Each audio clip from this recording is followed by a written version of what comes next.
Aglaya, with all due respect, this trial is taking far too long. What do you think of this, Trinan? It's not possible to tell for sure what goes on within the vortex. All I can hear are fragments of speech and distant battle cries. Is it Finon's voice? I'm not sure. It's difficult to make out clearly. Wait, no! Lady Trinan. Snowy's voice. I can't hear him anymore. There's this unlike existence in the trial. It's burning him up! It has come to this, after all. What now? Get ready, my Demos. Plan B. We pull him out when something goes wrong. As I promised you, Aglaya, I will intervene in the trial this time to bring your deliverer out to safety. But that's as far as I will go. Of course. I know this is not the time to demand any more from you. Discerning. All right then. To be as prepared as I can, I hope that the two Outlander warriors can also join me. That might not be a good idea. The core flame trial is many times more complicated than a standard ritual. Even the slightest misjudgment, misstep, or hiccup could result in grave consequences. Our two distinguished guests are not obliged to risk their lives for the flame chase journey. Let me join you instead, Lord Mighty.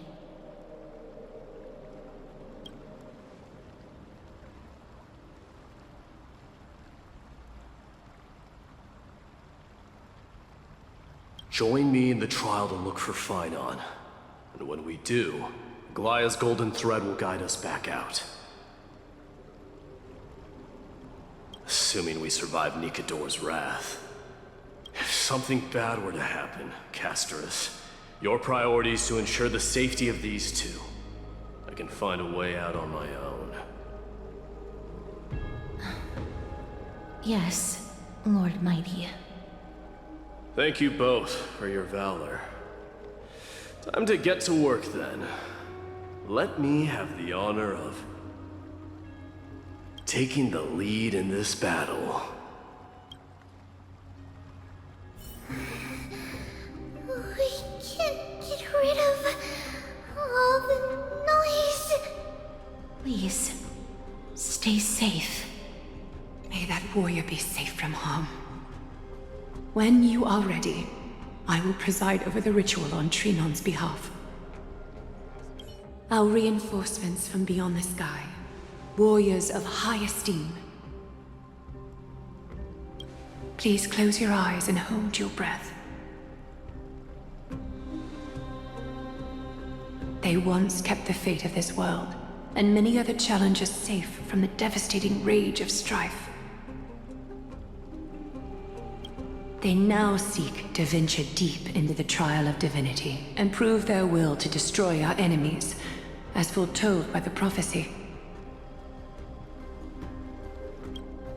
When the hammer of strife strikes the anvil of the warrior, the heat and impact will leave behind scars, and between them, a demigod shall rise. Very well. Come forth then. Souls foreign to this realm, and warriors in the making. Follow me into the mist and flames, and come face to face with the greatest fear in the depths of a warrior's heart. And with thy strength, banish the darkness and usher in sunlight. Let all lost souls find courage on a long journey back home.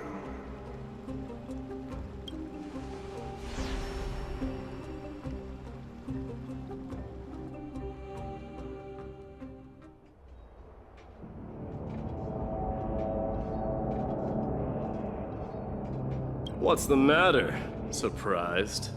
Where there's strife, there's carnage. It shouldn't come as a surprise to see such a sight in Nikador's trial. I don't see him around here. We should go first. Let's pray he stays safe. Huh. The greatest fear in the depths of a warrior's heart, huh? So, this is... You won't get away, Kremnoan vermin! Be on alert. The smell of rust is thick in the air. Tell me your name, brute. Your demise shall be a tale I boast about at the feast table. My name is Perdiccas, and I am here to avenge my people. Kremnoans and Akamans are at war? Perdiccas? Even the tragic cries of beasts at the slaughterhouse sound better than your name. Say whatever you like, despicable Akaman. Better to die in battle than return even in glory. May the Kremnoan spirit always watch over me. Foolish brute.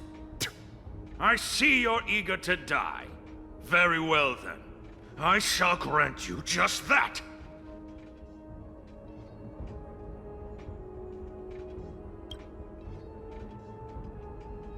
You are... Oh. So the Alpha Brute has found his way here. It's a pity, though. You're too late. You will never stop the Holy City's army. Watch as I make this pathetic warrior of yours the first sacrifice. Mightimos, my king, avenge me. Is this? You're next.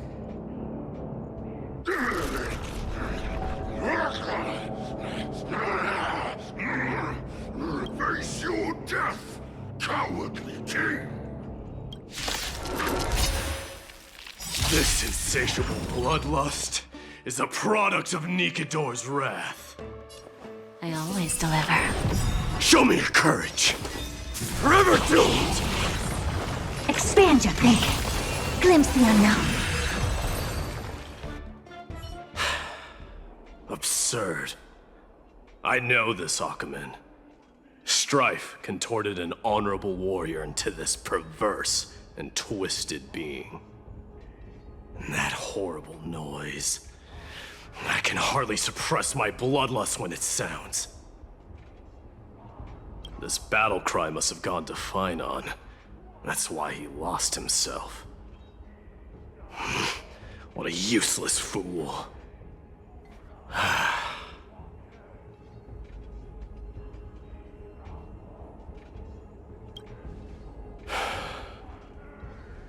It's nothing. Let's go. That voice is Cartonis? Not you too, Cartonis. Mighty Mos you are. Destroyed all the wicked king. Here to take my life finally. I won't ask how this happened, nor will I hurt you like you said. I just need you to tell me where Finon is. All of this you know very well. Leave our city, cursed son of Gorgo! I have no intention of hurting you, Cartonis. Humiliate me you shall not! Leave! Get out of Okima! Get out! Symbol of your sovereignty, take it! Signet of Kremnos, bask in blood-soaked glory, your kind alone! This is... Mother Signet? It's here again. I knew it. Ha! Finally gone mad, despicable vermin have. With your mad king, perish together in that maelstrom of battle! Enough! Be quiet! You are not at all Cartonis. Look out!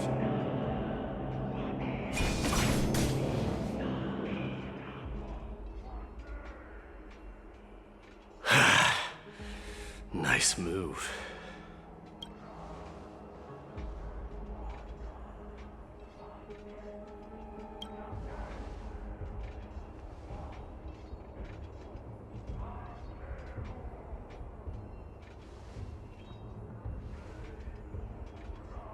Parted the waters.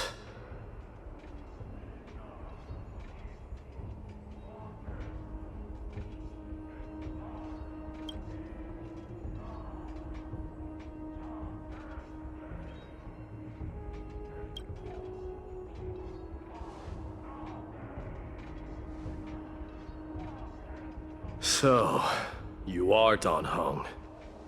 What did you go through before meeting us?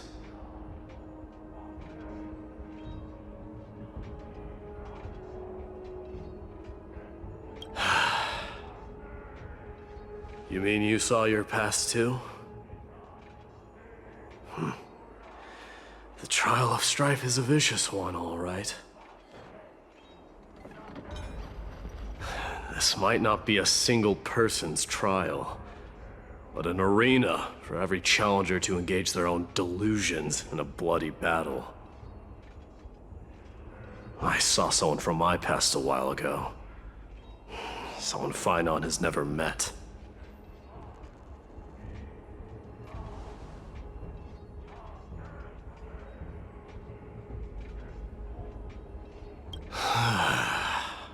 We can only hope this battlefield is nowhere as extensive as I imagine it to be. Let's first follow the sounds of battle to their source. The battle cries seem to be getting a lot louder. This will be the end of you outlanders! Go find your friends in hell! I agree.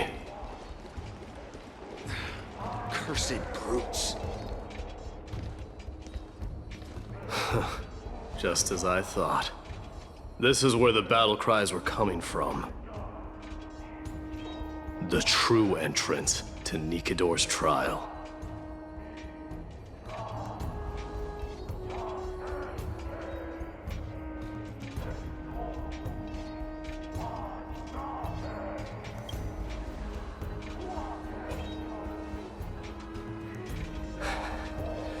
I've seen him for the first time, but there's no doubt about it.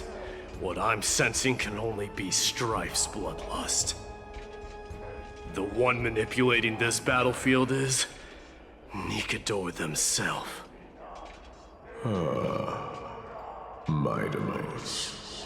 You are a keen warrior indeed.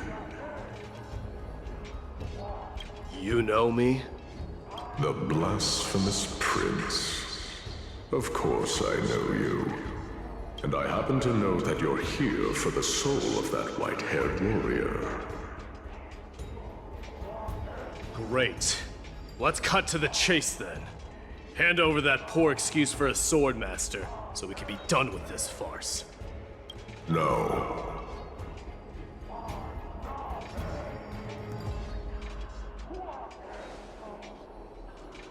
I applaud your courage and strength for coming this far, but you have chosen to besmirch the dignity of one who has fallen, and I cannot turn a blind eye to that.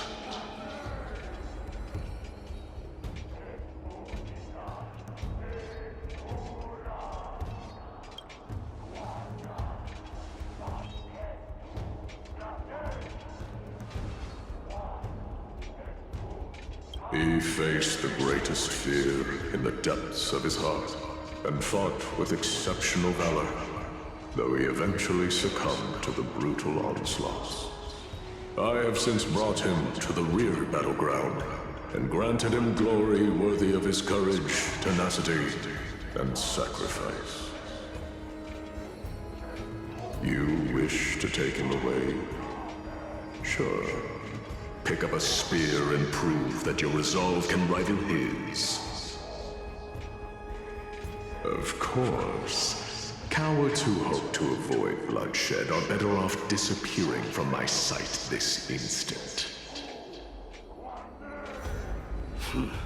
Your opinions are of no interest to me, Mad King. If it's a fight you're looking for, then you will get one, Titan. I will put you to rest once more with my curse of immortality. Commendable. Your noble mother displayed the same spirit with a spear in her hands. Don't you dare speak of her. Why not? She challenged the former Kremnos king to a duel, even knowing that it was a deadly trap, all to protect your dignity. Are you suggesting her efforts were for naught? Her death was caused by you, the incarnation of strife. How dare you talk about her past? Enough of this nonsense. You should be wielding your weapon at the god of strife. Battle me and put a swift end to this!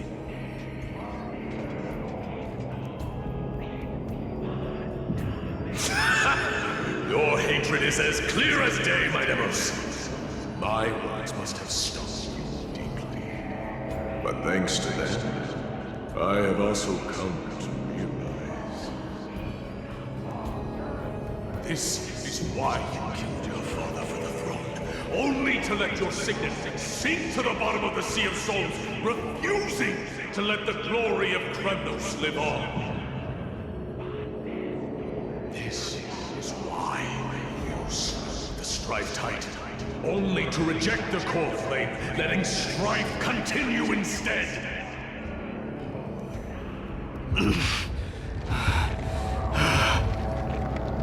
Oh, child abandoned by fate, show me what you are capable of.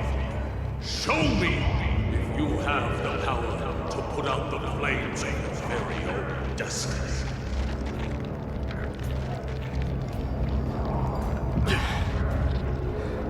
I will rip your chest apart, Titan. In the same way I ripped apart that former king. I see you wish to repeat this. Come at me then. Ignite the flames of your fears and step onto the battlefield.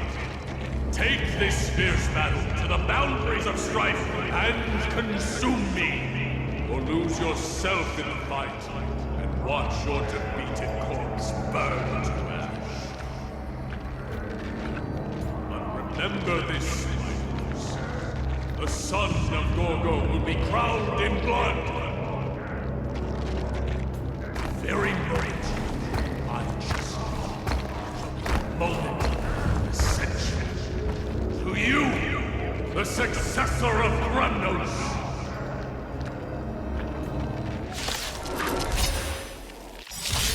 White warrior knew he was no match, yet he chose to fight till his very last breath. What about you, my Demos? Can your murderous intent match up to what fate has in store for you? Prove to me that you are worthy of this power! Show me your courage. Burn it up. Mournful cries. Miserable wails. Kings of Kremnos. This is the power you desire? Watch your head. Never seen perfection before? In the name of fairness, I grant you the blood of strife. Come on, dying soul. Fit in this raging power. I can hardly contain it. Hear my roar. I am strife. Forever doomed! No dirty tricks already. In fear you shall abandon your mortal body, King of Kremnos! Dying soul. How noisy! Fury upon you! Forever doomed! The dice have been bust. Or maybe I'll take it all! Open sesame. Watch it crumble.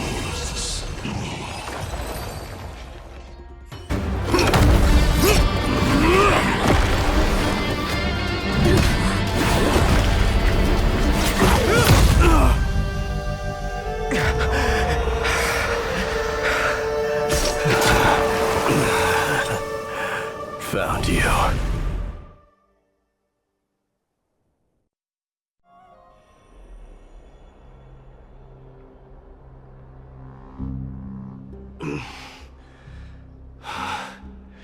I did my best.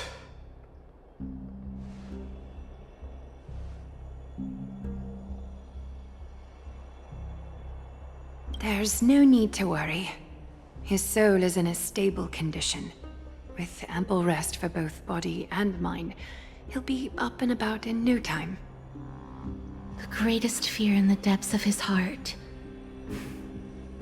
Lord Finon must have been forced to relive his past during the trial, and revisit his homeland that had fallen to the Black Tide.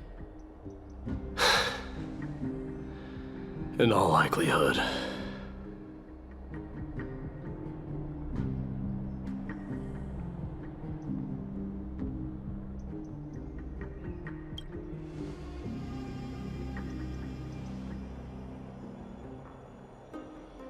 It is one of the culprits that drives the people of Anvorius to madness.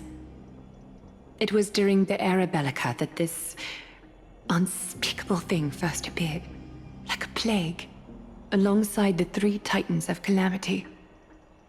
Nobody knows where it came from or how it came to be. What we do know, however, is that it is steadily encroaching upon what little remains of this tranquil land, much like a rising sea closing in on an island from all sides. It is for this very reason that it became known as the Black Tide. Those who succumb to it lose their reason and humanity, becoming vicious, mindless monsters. Mortals are not the only ones susceptible to its influence. Even gods and titans cannot escape from it. According to Naias, Nikador, though one of the embodiments of calamity, also bears the responsibility of fending off the Black Tide. Perhaps that is also why Lord Finon threw himself into the trial of strife so readily. But now, we must look for alternative means of igniting the flames of strife. So, Aglaya, what should we do now? You know very well the decision doesn't lie with me. As the successor to Kremnos, Mighty, you know better than anyone that if it was simply about emerging triumphant on the battlefield of strife, you and your people could manage it with ease. But ultimately, the heavy burden of divinity can only be borne by one. It is foolhardiness and indecision, not the unclaimed seat of divinity, that pushes this world into the deathly fog.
Don't worry, Dee.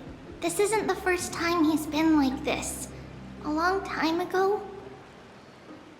I'm not worrying about him.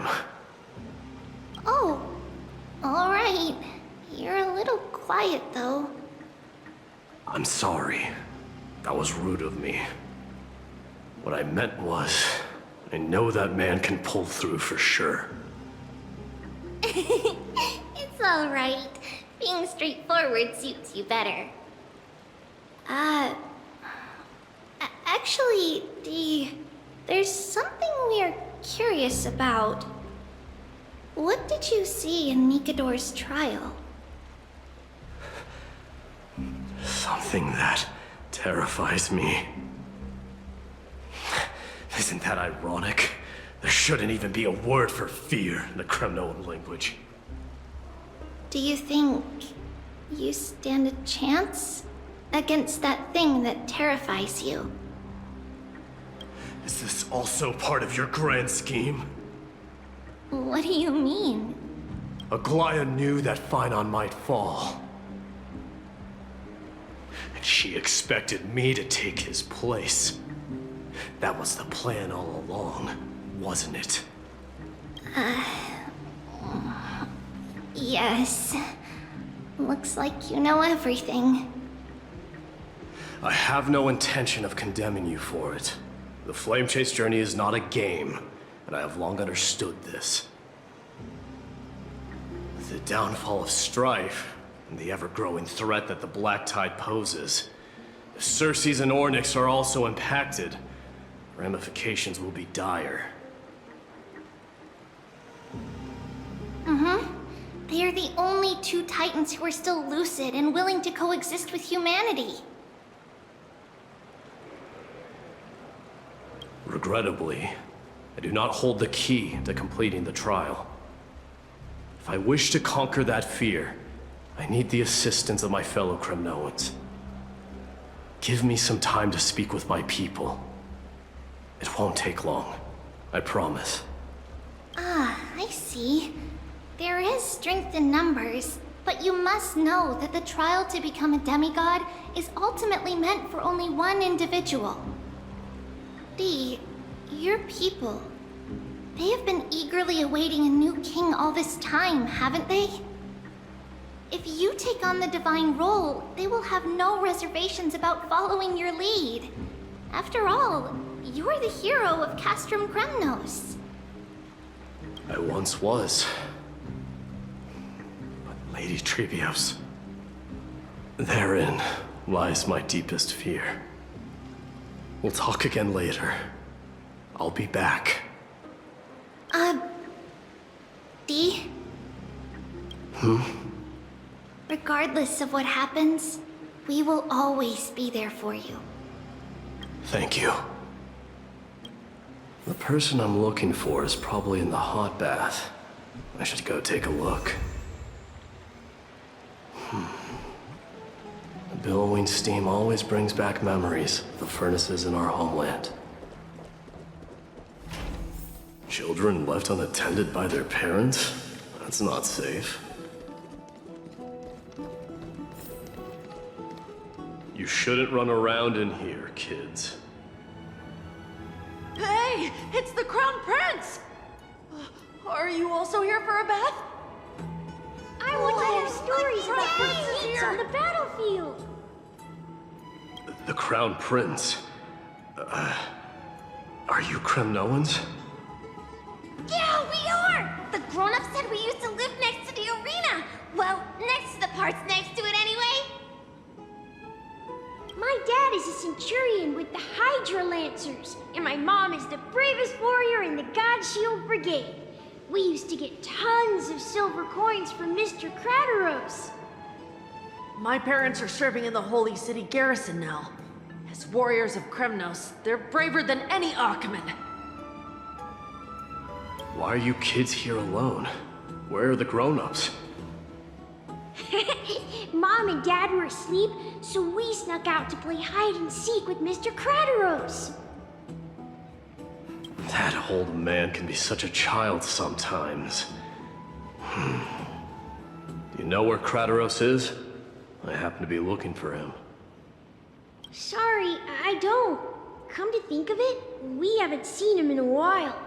Did he get lost while trying to find us? No way! Mr. Crateros is a member of the Royal Wing Elites. He's the best at hunting down enemies. He was counting near Verax Lea when we went to hide. I thought about taking a peek, but who knows if it might be a trap he set. It was prudent of you to be cautious.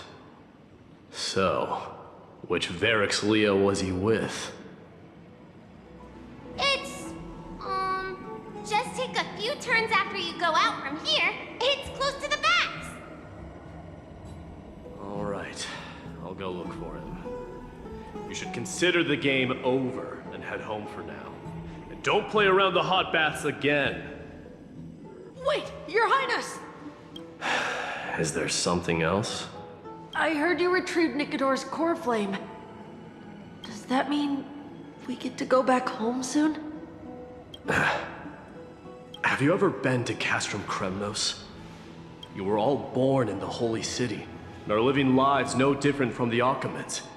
Everything you know about our people comes only from the tales of others. You have never even witnessed the blade in the sky with your own eyes. How, then, is a city you've never seen your home? Because this place is definitely not home.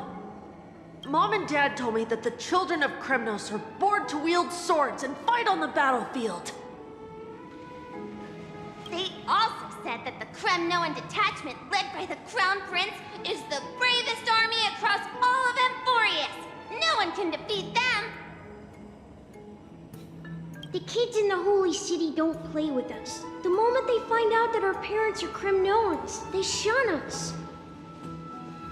We don't care. We all know that the Crown Prince will take us home one day. That time has not yet arrived. But, young men of Kremnos, heed my command. Return to your parents at once. From here on, you are to dedicate yourselves to rigorous training and a healthy diet. You must not neglect these two aspects if you are to become a brave warrior of Kremnos. Only by following this path can you be deemed worthy of returning home. Yes, Your Highness! The future of Kremnos. I should find Crateros. There he is. Is he engaged in a debate with that foolish lion? Rat! Oh, it's the Crown Prince of Castrum Kremnos. Get a grip. We're here by order of the Council of Elders. Even the Chrysos heirs have to think twice before doing anything to us. Out of my way, lackeys of the Council. The Civil Guard of Achaema is on official duty. Please keep out of this area. Calm down, my lord. Play nice. Don't make me repeat myself. I'll allow you to pass this time, but just this once. So, you think yourself knowledgeable? Then here is a question for you. Do you know how Chrysius Leo in Castrum Kremnos came to be mounted on the wall? I don't know, my lord. How did it come to be? Let me enlighten you. A long time ago, the founder of Castrum Kremnos led a group of warriors to hunt down a lion on the outskirts of the city of Tritos. That vicious beast had been a menace for years, and the bones in its den were stacked even higher than the peaks around Akama. But do you know what happened? Nary a moment had passed after the beast's head peeked out of its den, when the Kremnoan warriors surged forward and brought it down within the blink of an eye, shattering its knees with a single strike. And then... why are you red-faced already? We haven't even gotten to the best part yet. It's your storytelling, my lord. You're weaving such a captivating tale that it got my blood pumping. Please, go on. Well, if it isn't Lord Mighty. It's been a while. Oh, what in Akama is happening? To what do I owe the pleasure, son of Gorgo? Kratos.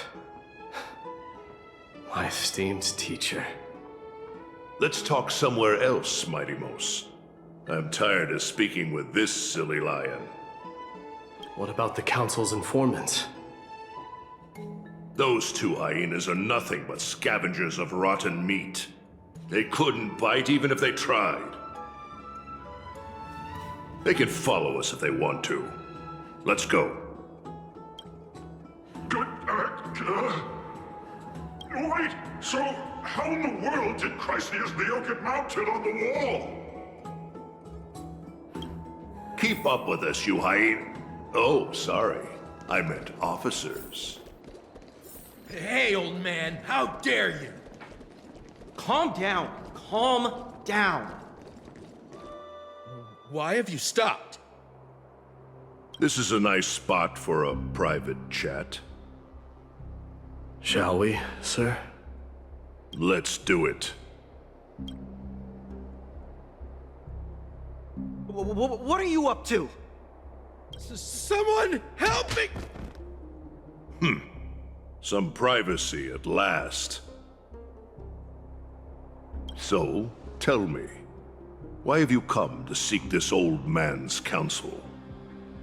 I came to discuss the future of the Kremnoans.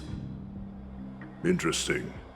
I heard the core flame of the Lance of Fury has been restored, though not by your hand.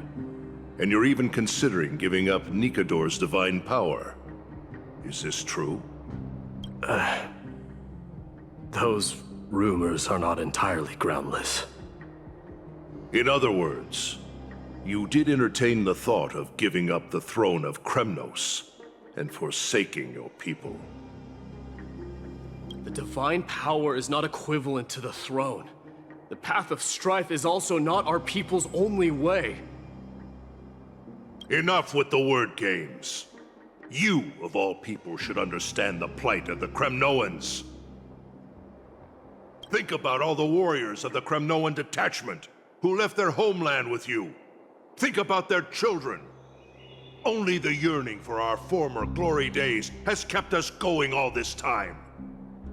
If they ever learn that the crown prince they look up to so much is actually toying with the notion of stepping down, think of the disgrace it would bring upon your departed mother, Marty Mos. You best remember that she died for you because of Europon's schemes to restore the glory of Kremnos. Since you've brought that up, tell me, who is responsible for my father's death? Are you trying to shame me, Mighty Mos? I may be old, but I haven't become so decrepit that I've forgotten it all. Of course I remember that Europon died when the Kremnoan detachment surrounded him. You drove the spear into his chest with your very own hands. That was merely the final outcome. Do you still not see it? What led my parents and our people to their downfall is none other than the strife we speak of. The quest for glory. The tenet of valorous death before glorious return. This is the creed of every Kremnoan, no matter whether these beliefs are justified or not. Don't be ridiculous. The only thing that could slay a king is a spear. Even an infant knows that much. I swore to your mother that I would guard your crown with my life. I never foresaw that the son of Gorgo himself would be the first to turn his back on the Kremnoan spirit. Gorgo. Your mother bore that name. The name of the great founder of Castrum Kremnos. And she upheld that name with honor. If you choose to turn your back on her legacy, like a wretched deserter, do not fault me for withholding my loyalty, Mighty Mos. I came to discuss the future of our people with you. But it appears this is not the right time yet. Go, Mighty. Ha! That's what those Chrysos heirs call you, isn't it? Go down the path you have deemed correct. Deep down, you have always been one to do as you please. And I am well aware that no one can deter you once you've made up your mind. But don't you ever dream of renouncing the traditions of Kremnos. We may reside in Akama now, but we remain eternally bound to strife by blood. Bloodlines no longer hold any significance in this era of destruction. My young lord, always bear this in mind. Never reveal your vulnerabilities to anyone. A lion should never dwell amidst its prey, especially when it wields power enough to dominate the entire hunting ground. Eurupon, the boy did nothing wrong! This is murder! Do not sully the noble name of Kremnos with the blood of an innocent child! You mustn't reveal your weaknesses to the enemy! Enough! My decision is final. We must use this child's life to preserve the soul of the great Nikador. We must save Castrum Kremnos. Don't be absurd! Those tiny hands lack the strength to even lift a spear. Do you truly believe him a threat to Castrum Kremnos? You'll be ending the bloodline of Kremnos if you do this. Our millennia-old glory will become nothing more than a joke! Have you forgotten that we Kremnoans place no value in bloodlines? It is through pure bloodshed and slaughter that the kings of Kremnos have ascended to the throne. As for our millennia-old glory, it has always been a joke in my eyes. Glorify it all you want, but it will not alter the nature of slaughter. Those who revel in it are but murderers. They are no more noble than the most monstrous beasts in Amphorius. Ah, enough with your words! Among all the kings of Kremnos, which one did not inherit the crown only after plucking it from the lifeless body of his father? But listen to yourself now. Do you truly believe you can cleanse the blood from your hands through mere words alone? Nay, quite the contrary. I will end this cycle of bloodshed. Starting with this child. With these blood-stained hands, I will end it all. Your failure is inevitable, Eurupon. You are just a coward who can only raise his blade against his own child! A beast that murders his own kin. Royal Wing Elites and Ephors of Kremnos! You cannot sit idly by and watch this atrocity unfold!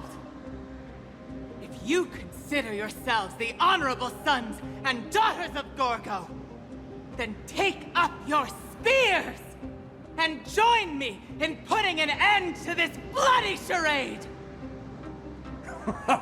Does anyone else have any objections? If so, come forward with your spear and prove your mettle. Understood. 5, 4, 3. No one dare stand by my side. Cowards! Has that crown stripped you of your courage? 2.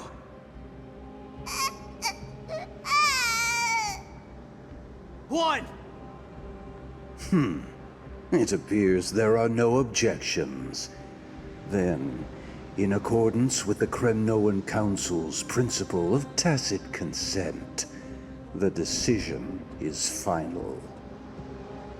With all present as witnesses, this child shall descend into the Sea of Souls, where he will nourish the Lance of Fury and join the fallen heroes.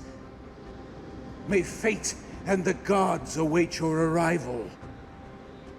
My son, my Deimos. Stop! If you have more to say, then speak.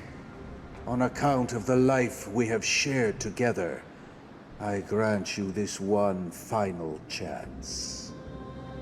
With the blade of fury above us and the council bearing witness, I, Gorgo, hereby move to challenge the crown in accordance with the laws of Kremnos.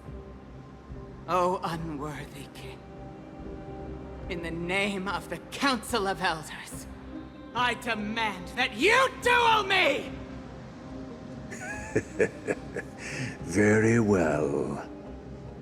We shall see who the Kremnoan blade strikes down. My Deimos, my son. They all tell me to forget. But how could I ever? The son of Gorgo will be crowned in blood. If there is no Kremnos without the crown, then I shall seize the crown and smash it to pieces to bring the people to their senses.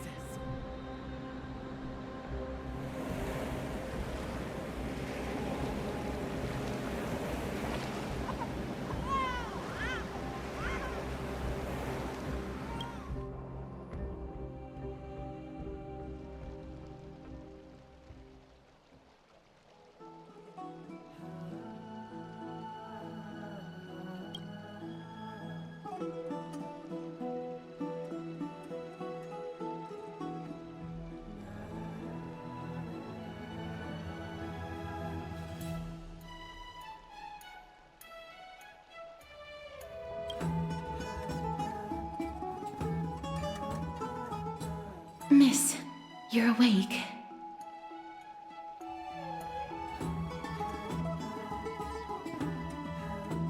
That's a complicated question.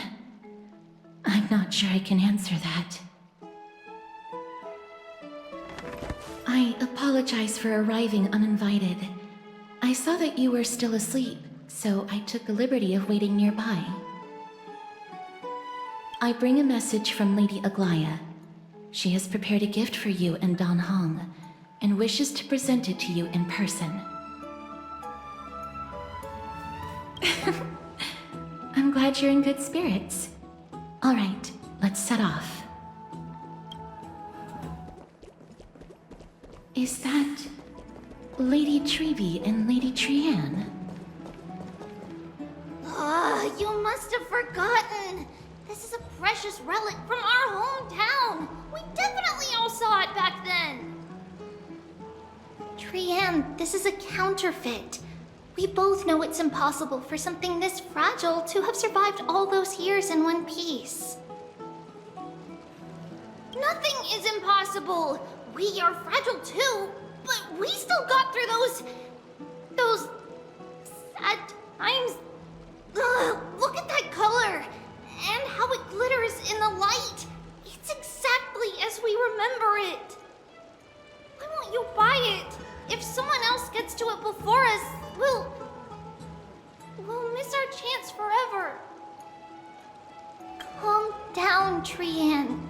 need rest. Please, there's no need to fret. If you need more time to make a decision, I can put this aside for you until tomorrow. Or until you're ready? No, it's alright. Trian is just... She'll come to her senses tomorrow. We'll be off first. Trian is just... what? Trian is super mad, that's what! You've forgotten all about Mama!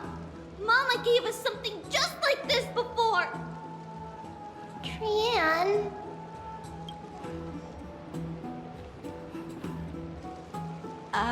See you tomorrow? I hope you two patch things up soon. See you tomorrow. May the winds of fortune bless you.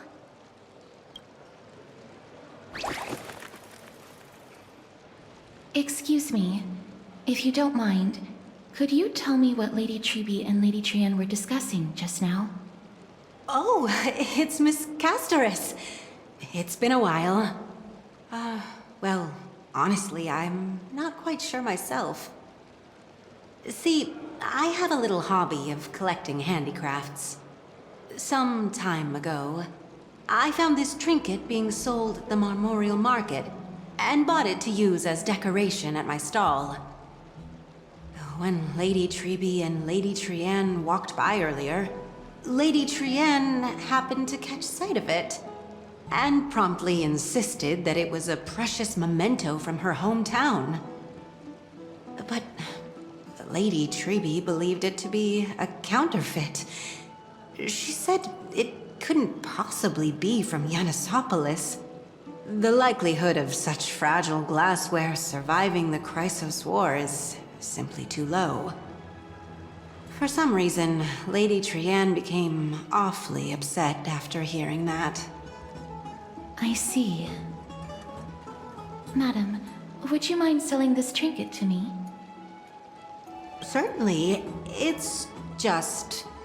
if it truly is a relic from Yanisopolis, it could be worth a small fortune.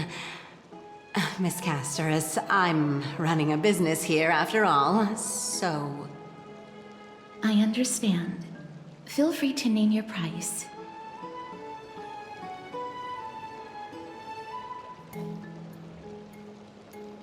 And what might your concerns be, my friend?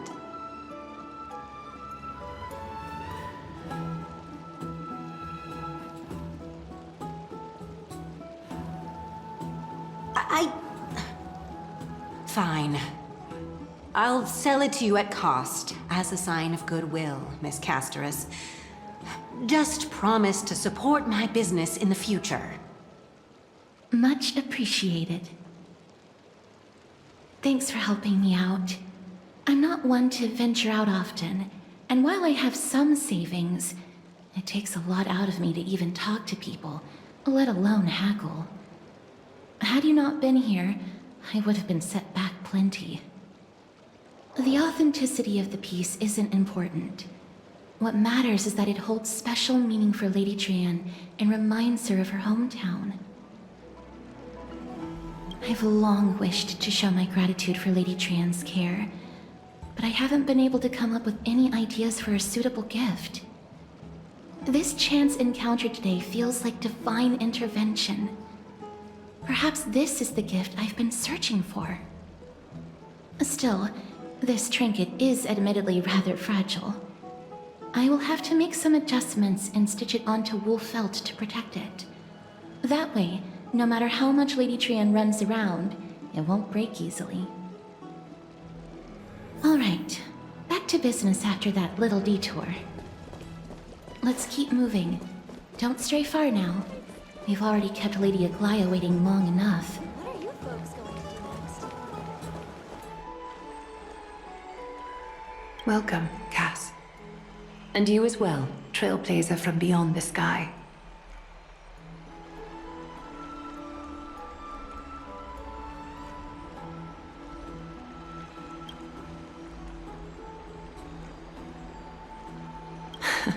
Not at all. It's good to see you bouncing back with such energy after that tough battle. for all that has happened. It was never our intention to drag you two into the battle against Nikador and jeopardize your safety. To express our gratitude for your kind, trailblazing endeavors, we would like to present you with the highest honor of Akima. This is the dew of divine blood, brewed from crops nourished by the blood of the Titans. It is said that only 12 bottles existed. The last 3 bottles are now being kept in the treasure vault of Akima. Back in the days of prosperity, cities fortunate enough to acquire it regarded it as one of the greatest treasures ever. Unsealing it during a ceremony held in honor of 2 cities' diplomatic ties was the highest form of respect one could show the other. And now, in keeping with tradition, Akima dedicates this drink to our esteemed guests from beyond the sky, in appreciation of what you have done for us.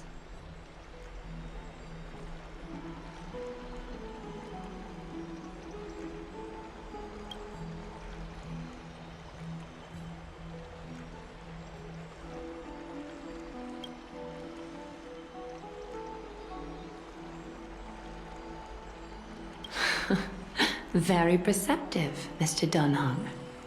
Your heroic deeds have proven that you come in good faith. With the dew of divine blood as testament, we wish to forge an alliance with the Trailblazers.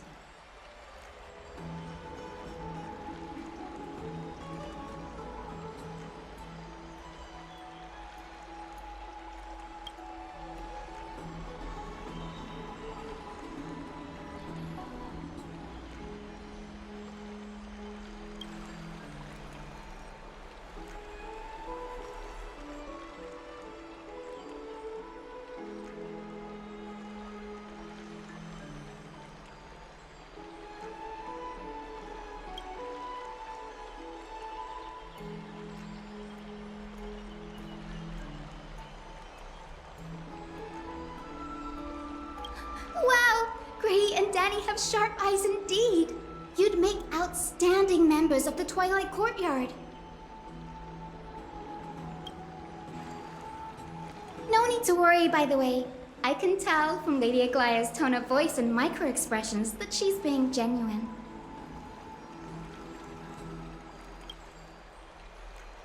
Not only are you guests from beyond the sky, but you've also done so much for Akima. You're practically heroes to us all. Lady Aglaya would never subject you to Aquila's judgment. Hyacinth, thank you for taking care of the wounded of the past few days. Oh, it's no trouble at all. The patients are very cooperative when we attend to them. I'm just thrilled to see them all going home healthy again. Oh, it's Cassie! Oh, I've missed you.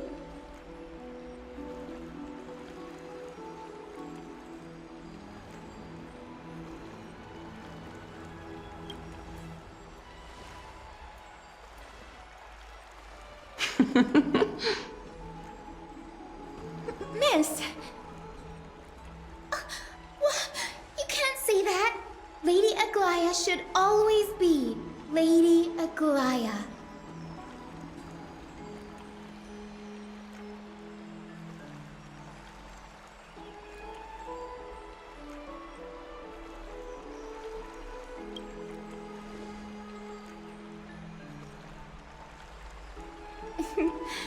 As an acolyte of Aquila, I'm here to bring healing light to the world. Plus, I've heard you're also children of the distant skies. Fate must have brought us together. Can we be friends? I'd love to hear your tales of the sky. And oh, it's a rare occasion that Akima presents such an invaluable gift to guests. Lady Aglaya, may I have the honor of tasting it too? Of course you may. Esteemed guests of Akima, please believe me when I say that this gift carries no hidden agendas. As for the matter of the Alliance, you need not give me an answer here and now.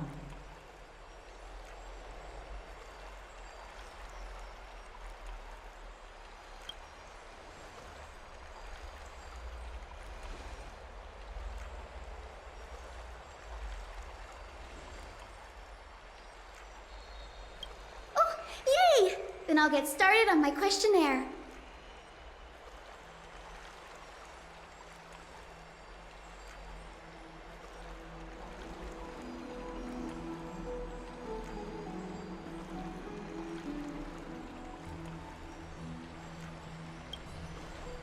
Allow me to do the honors. This young lady is Hyacinth, assistant lecturer of the Newsporists at the Grove of Epiphany and head nurse at the medical institution known as the Twilight Courtyard. Many of the Chrysos heirs suffered injuries during Mikador's attack on Akama, so the Grove sent Lady Hyacinth to treat the wounded in Akama.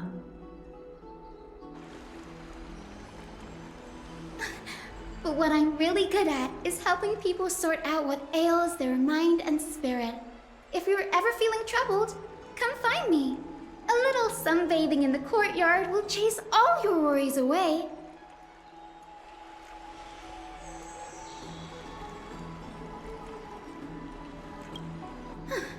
Well, it looks like everything's sorted out now. The patients have also all recovered. I think it's time for me to head back, Lady Aglaya. I would love to keep you in Akama for a few more days, but I would hate to provoke the ire of the Grove. As it happens, Akama intends to send a messenger to the Grove for updates about the research on the Black Tide. We also want to communicate our desire to discuss the retrieval of Circe's core flame at the earliest convenience. Oh, that sounds pretty serious. Lady Aglaya, you can't be asking me to... No need to fret. We won't put you on the spot.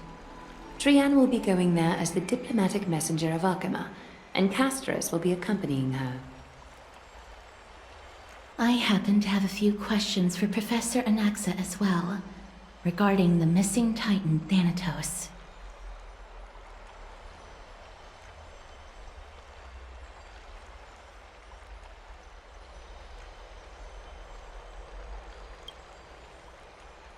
If you're not keen on just sitting around, Miss Trailblazer, why not go with him? The Grove is a picturesque place, perfect for sightseeing. That's a wonderful suggestion. Come visit the Grove, Gray. I'd be delighted to show you around.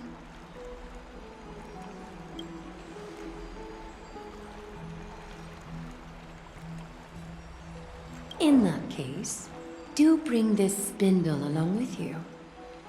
This tool, called the weft, is used to spin thread and has been passed down in my family through generations. Though it doesn't see much practical use nowadays, it's become a symbol of great significance. In this respect, it is the perfect token to represent my will. If you encounter trouble at the Grove, just take this out and show it to them. While you're in the Grove, the golden thread of the weft can also render all things around you visible, regardless of whether they're corporeal or not, allowing you to see things as I would. Castorus knows this too. Make good use of it. Trianne is already waiting for you at the outskirts of Akama, so I won't keep you any longer. May your journey be smooth. I'm glad to be in your company again, miss. Thanatos controls my fate, in a sense. The curse I bear came from them. And they have something of mine. Something of great importance that I must get back from them. When I was studying at the Grove alongside Phynon and the others, Professor Anaxa was responsible for teaching us about the Chrysos heirs and the Titans. That's also when I met Miss Hyacinth. She was Anaxa's teaching assistant then. The Grove of Epiphany is Akama's partner academy. They look after the core flame of Circe's and are the organization at the forefront of researching phenomena such as the Black Tide and the Titans. They also provide academic research support for the Flame Chase journey. Several Chrysos heirs are based in the Grove, including Miss Hyacinth and Professor Anaxa. Oh, I came here with a colleague from the Twilight Courtyard. I've asked her to pack her luggage in advance, so she's already waiting for us by the city gates. Let's go meet up with her. Look, there she is! And Lady Trianne. But who's that they're looking at? Did something happen, Clementine? Oh, that's a serious injury. Miss Hyacinth, this man was discovered by Trianne! Trianne was in a bad mood this morning, so we went to the outskirts of Akama for some fresh air. But then we found him collapsed on the roadside. Trianne knows the city has good doctors, so Trianne brought our new friend into the city to look for a doctor. I was waiting here for Miss Hyacinth when I bumped into Lady Trianne. But by then, this man was already in critical condition, so I had to perform some emergency treatment first. These wounds, they're caused by the black tide. This is bad. Clementine, prepare a ward for this man at once. I'll treat him myself. It's a miracle he's still alive, considering how badly the black tide injured him. Grey, Cassie, and Trianne, would you mind making your way to the grove first? Once this man is out of danger, Clementine and I will join you. As a healer, I cannot ignore those in need of medical attention. I understand. May fate have mercy on this poor man. Trianne believes he'll get better. Down this road we go, to the skies we fly, leaving Akama behind! Little Cass, little Grey, are you ready? You might not be aware of this, but using the sentry gate takes a significant toll on Lady Trianne. Trianne promised Treeby that we wouldn't open the gate unless we had no other choice. I'm ready too. Okie dokie. Everybody, let's hold hands. To the grove we go!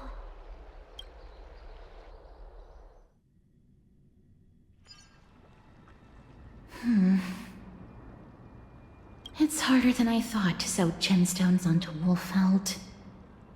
Cass, memmy, memmy, mem. Memmy, mem, mem, mem. Mem wants to try sewing. Here, why don't you give it a go? Sure. Memmy, mem, mem. Mem, cheer, mem, mem. Oh, this is amazing. It seems as if their voice has become more intelligible after the battle with Nikador. After spending the last few days together, I feel like I'm gradually gaining the ability to understand what they're saying. Even if it's just a little. Mem, mem, mem, mem, memmy, mem, mem. Memmy, mem, mem, memmy, mem, mem, mem. Memmy, mem, mem, mem, mem, mem, mem, mem.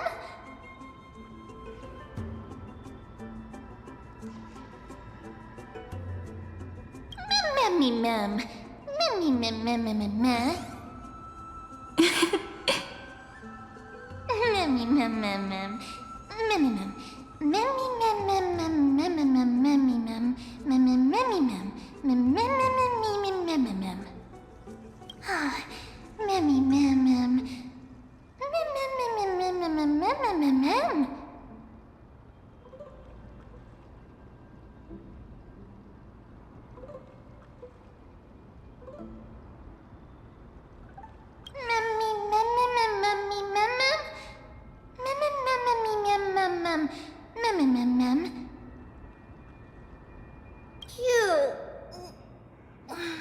Is everybody awake? Little Grey, little Cass, and a little pink puppy? Puppy? Memmy, mem, mem, mem, mem, mem. Memmy, mem, mem, mem, memmy, mem, mem, mem, memmy. It's already action hour. Lady Trianne, I hope you're well rested. You were talking in your sleep. Did you dream of many things? What did Trian say? Something like, Mommy, doll with sword, let's fight together. We'll be brave. Ugh, it's so embarrassing. Please don't make fun of Trian. Of course not. Wasn't Lady Trian's mother also the Holy Maiden of Yanisopolis? Uh-huh. Mama was the strongest holy maiden in all of our history. She also gave us the prophecy of deliverance. And she had red hair that looked like a cute red mushroom.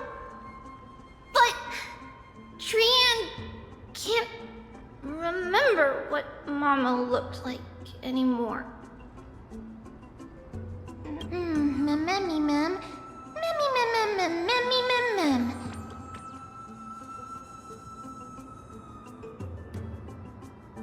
Mammy mem mem mem. Mammy mem mem. Mammy mammy mem mem mammy mammy mem mem. Mammy mammy yummy mem mem mammy mem mem mem. Mammy mem mammy mem mem mem mammy mem mem mem mem mem mem mem mem boom. Mem mammy mem mem mem mem mem. Mammy mem mem mem mem mem mem mem mem. Trian thinks that's a great idea! Can the pink puppy help Trian out? Memmy mem mem mem mem mem mem mem. Yay! Then I'll call you Little Memmy from now on.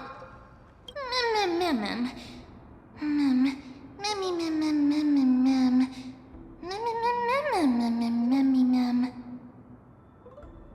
Mem mem mem mem mem mem. Me mem mem mem mem memmy mem. Mem mem mem mem mem mem. Memmy mem mem mem mem. Okie dokie. Trian remembers that we need to help Aggie ask the big tree whether Cersei's would be willing to visit Akama. If we follow this woven trail and keep going upward, we'll reach the grove in no time! Ma'am. Memmy mem mem mem. Mem mem mem mem mem mem.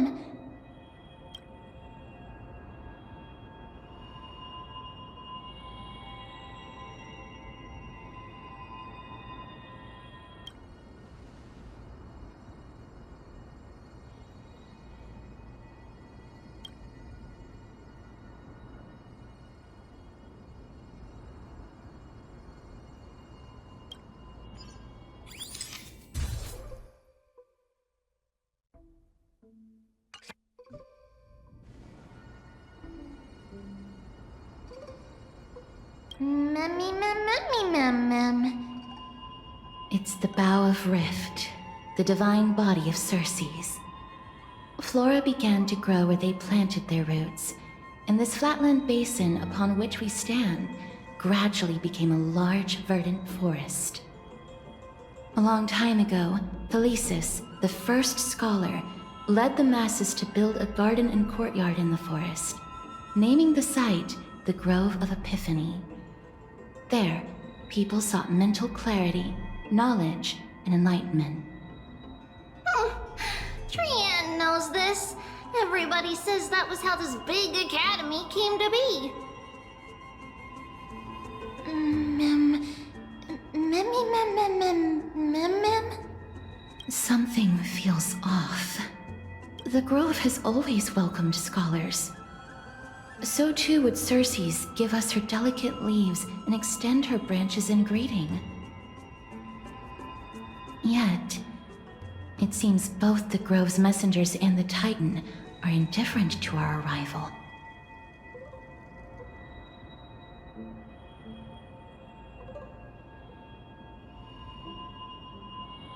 That doesn't seem likely. Miss Hyacinth didn't mention anything about it. Maybe everybody's still asleep because classes haven't started yet. They don't want to be disturbed, so they shut the entrance.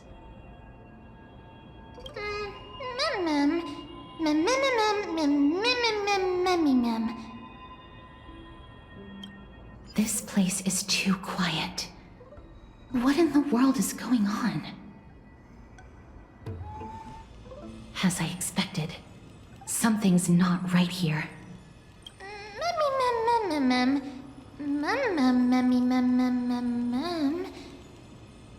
Not to mention that this whole place is also eerily quiet.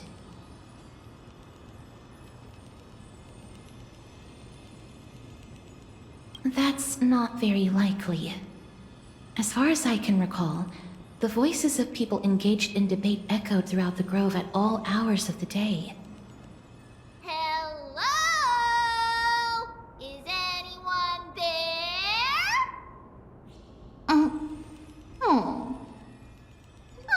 No one's here.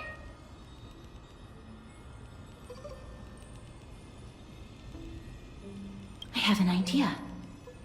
Lady Trian, could you lend me that golden spindle? Do you remember? Lady Aglaia said this. While you're in the grove, the golden thread of the weft can also render all things around you visible, regardless of whether they're corporeal or not. This is achievable because the grove is not only where the roots of Circes are, but also where the chrysalis of gold manifests. Oh, Nestia, with the weft as my vow, I beseech you, entwine my body with your golden thread and affection.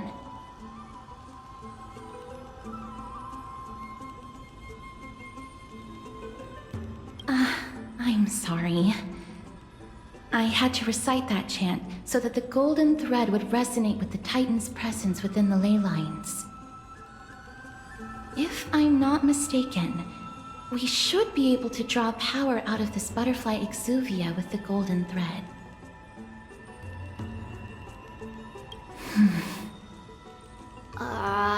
There isn't a reaction. Did it not work? But that shouldn't be.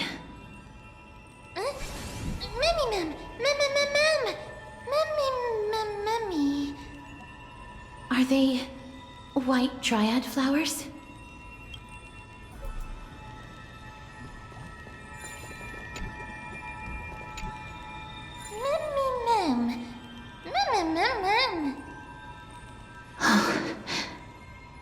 No, these aren't white dryads.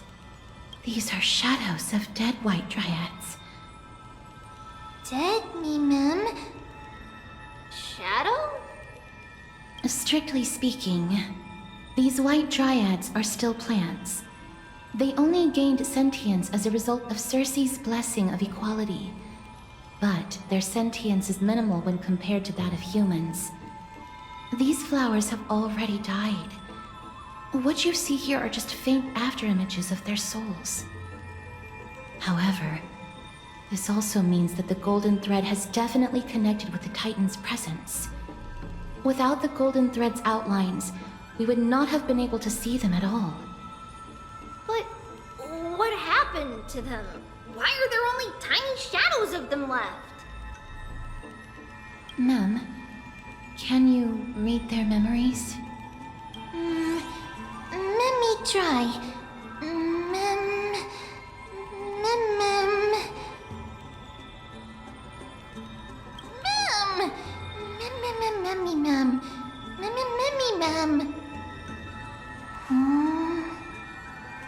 Black cloak,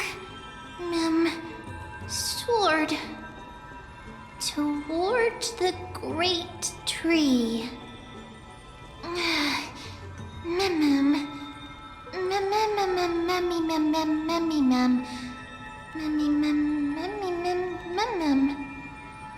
I have a bad feeling about this. The deathly fog of Thanatos is fast approaching.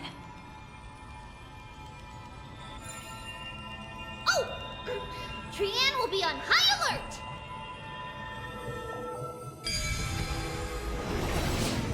The smell of death is becoming more and more intense.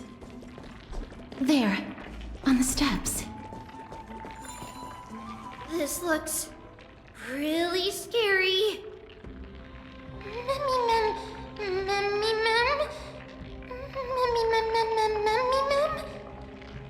No, it's neither of those. This is a creation of the Black Tide. Such creatures are formed when living beings are corrupted and turned into deformed hollow husks of their former selves. Everybody, stay alert. Regardless of what has happened to the Grove, the fact that we're seeing the remains of a Black Tide creation here definitely doesn't bode well. Should we inform Aggie about this? Mem!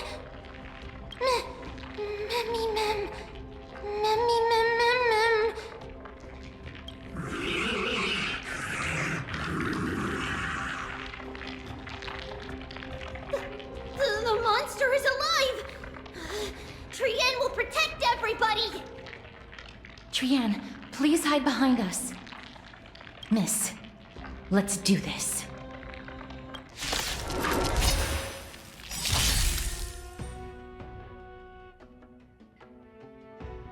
As expected, the words black, sword, and cloak.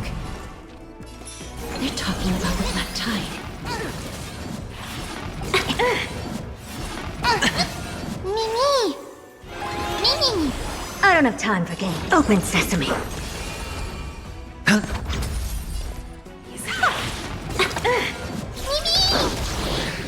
Sure, I'll play.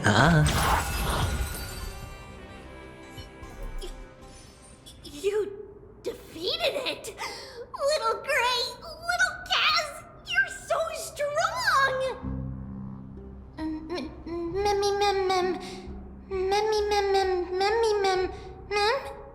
To think the Black Tide has spread this quickly to the Grove despite its remote location. I'm afraid a world where strife has fallen is far more dangerous than we ever imagined. Oh no! Does this mean that Akuma is also in danger? Looking at this mess, it seems the scholars at least succeeded in fending off the first wave of attacks. But at what price?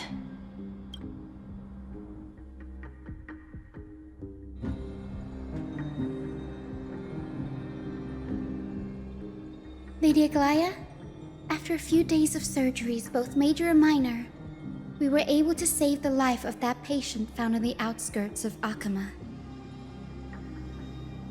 Thank you again, Hyacinth, for your hard work.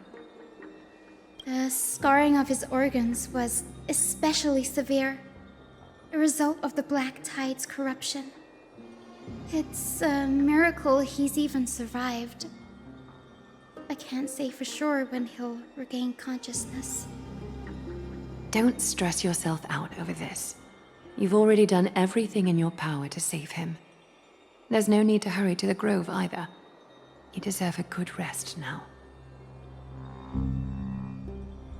Tribi, I have some things to tell you as well. There's something strange about where that patient came from. He is not Akuman. The way the stitches on his clothes are hidden is quite unique. Such craftsmanship is undeniably from the Grove. The Grove? You mean...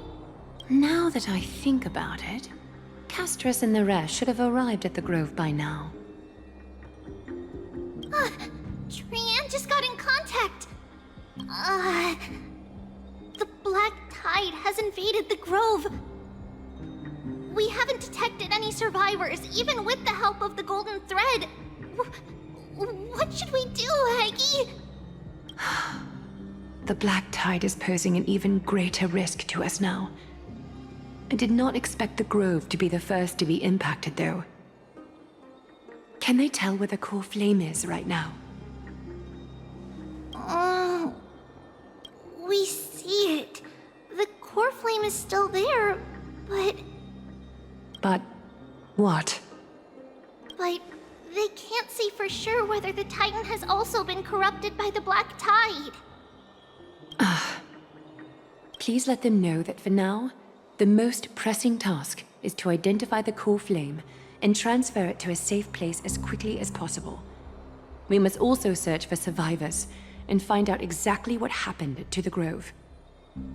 Oh, and find Anaxa. Unless something went terribly wrong, he should still be alive. They've set off. Please, stay safe, everyone. I pray for their safety too. Aggie, how do you know that Anaxa is still alive? I know that man all too well. If that blasphemous performer knew that he was not long for this world, he would most certainly try to seize the core flame and drag the Titan down with him. Is this a joke as well? No, I'm being serious this time. We're facing threats from both within and without Akima. The merciless carnage may have ceased, but Akima's nemesis continues to sharpen their blades even now. They may have even prepared the gallows from which to hang us already. You mean... Even if the divine authority of strife is as yet unclaimed, the Black Tide is advancing more rapidly than I expected. I fear this tragedy is more than a mere natural disaster. Alas, it's too late. The Council will likely take this opportunity to do something... I will try to keep this under wraps for now. But you must also take care, and be prepared for anything that may happen. All right. Should I inform Hyacinth about this? Not for now. She must be exhausted after performing surgeries non-stop for so many days. I don't want to overwhelm her with this bad news.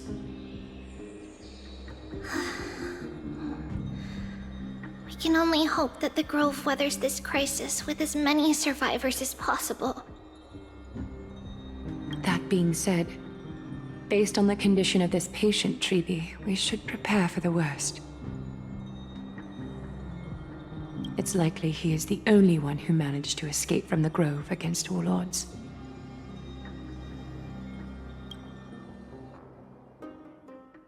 Everything will be fine. The people at the Grove are really smart. They'll definitely be able to chase away the Black Tide.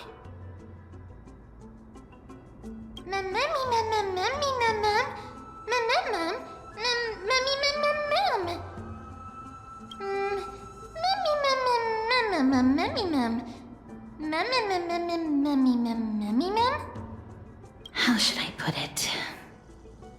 Lady Aglaia doesn't trust Anaxa at all, I'm afraid.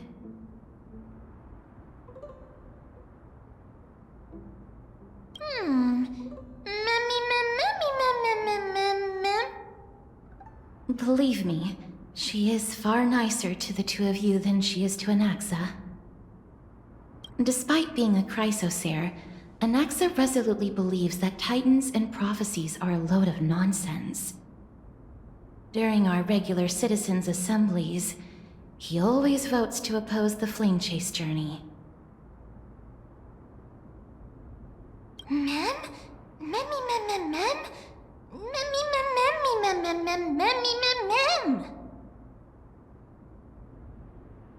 Trian knows the answer to that. Everybody says that Circes, who symbolizes reason, is the most tolerant of novel ideas. Apart from Kefali, they're the Titan who treats us the best.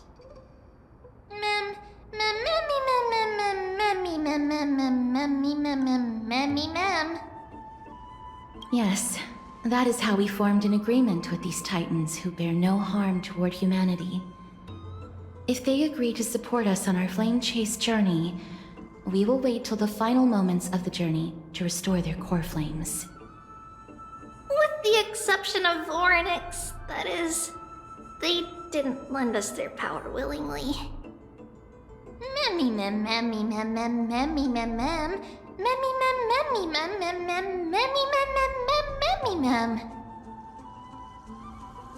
That is true. It's also fortunate that these gods weren't corrupted by the Black Tide and did not descend into madness. Trian believes Circes will be alright. After all, everybody says that the people of the Grove are really smart. Little Gray and Little Cass, just leave the task of finding Anaxa and everyone else to Trian. It's easy for Trian to look for people because we can fly. Good idea. In that case, please bring the weft along with you, Lady Trian. The golden thread will be much more effective from up above. Please promise us that you'll take care of yourself. Okie doke. If Trian gets in trouble, we'll look for all of you. In return, if you get in trouble, remember to call for Trian, okay? We'll come right over and open the gate for you. That's the other thing I wish to mention. Do not open the gate unless you have no other choice, Lady Trian. Your body is not in good shape at the moment. Okay. We will keep that in mind. Trian was just trying to help. Of course, we know that. After all, Lady Trian is a demigod, the most powerful among all of us here. Remember all those brave heroes in the tales you've heard? They would always save their strength until the very last moment. That way, they could ensure that nothing went wrong with their plans. Isn't that right? Mm-hmm. In that case, brave Trian shall clear the way for all of you. Memmy mem memmy mem mem. Memmy mem mem mem. Memmy mem mem mem mem mem mem. Mem mem mem.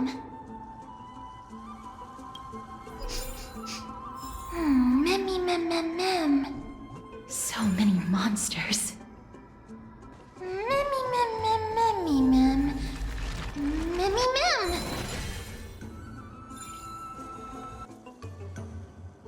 I can't open it.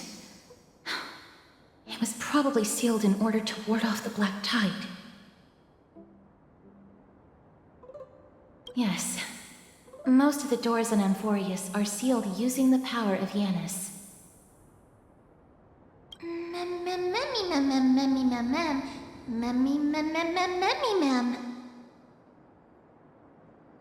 Are you serious? Just a mere door, and your first instinct is to call on the gods? Before you try unlocking the door, perhaps you should first find a way to clear the fog that clouds your vision.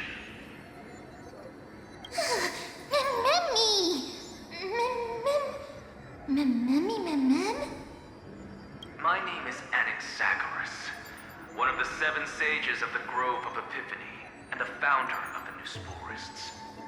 Before we go any further, rule number 1. Do not call me Anaxa.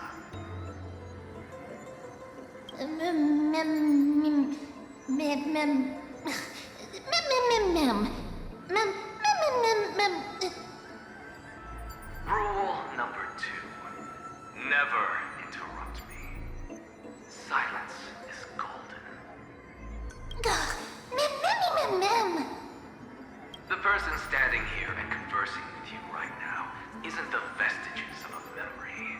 Rather, it is the culmination of the greatness of science and the pure, irrefutable, and undeniable exalted truth. Through the wonders of alchemy, I have shattered my soul and transmuted it into gold before burying it in this spot. I have recorded these words so that visitors may learn where their next destination lies.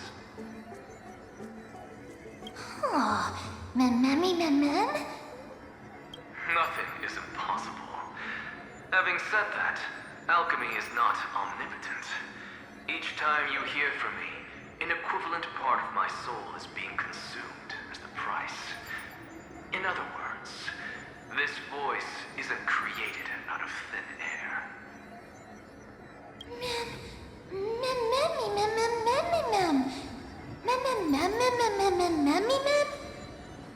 That's because my precise calculations account for every possibility. I also know that you have already discovered the cause of the calamity at the Grove, the Black Tide, and that you mistakenly believe that the scholars have been wiped. But that is where you're wrong. While the Black Tide was still approaching the Grove, the sages found a way to evacuate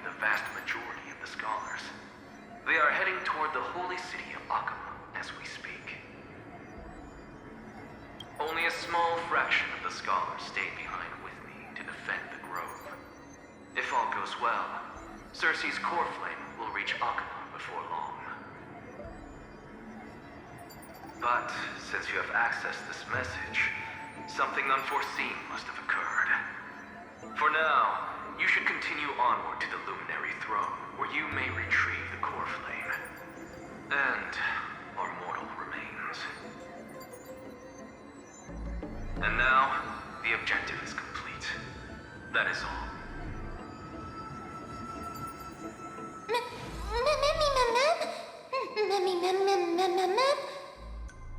Miss, judging from your reaction, you must have found a useful memory. Professor Anaxa? That's a lot to digest at once. I'm sorry. Please give me some time. You don't have to take that too seriously. For some reason, he's especially particular about his full name. Professor Anaxa theorizes that all beings originate from the same source and have a similar composition, which in this case refers to the soul. He calls this theory Nesporism. It is an extremely complicated theory. You should get him to explain it himself if you're interested. Provided that he is still alive. Yes. That seems like the only good news so far. We can just focus on retrieving the core flame then.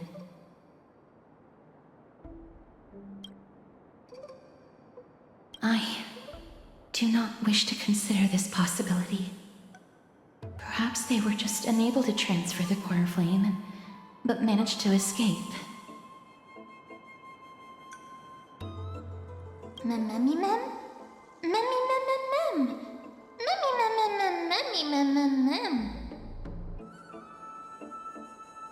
It is located at the top of the giant tree, and is where Cersei's core flame is kept. According to Anaxa, the core flame should still be there. But making our way there won't be as simple as the professor made it sound.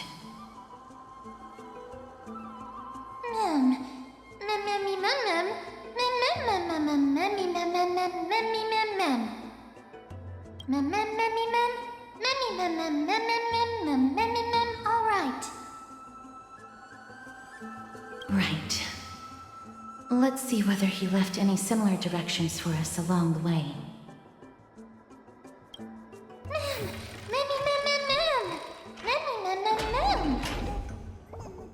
Alchemy is truly incredible.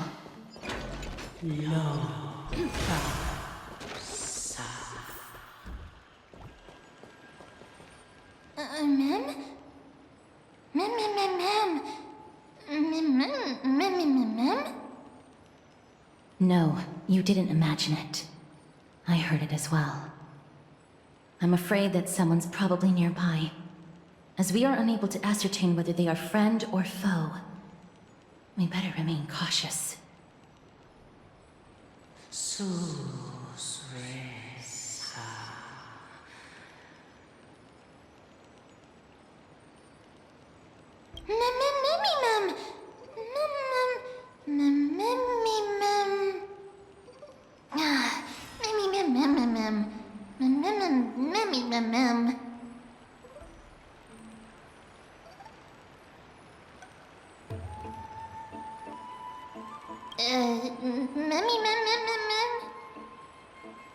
Found it.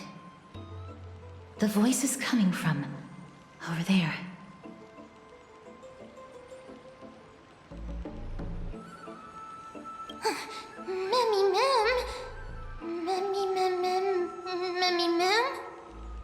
No. It seems to be coming from somewhere even further that way.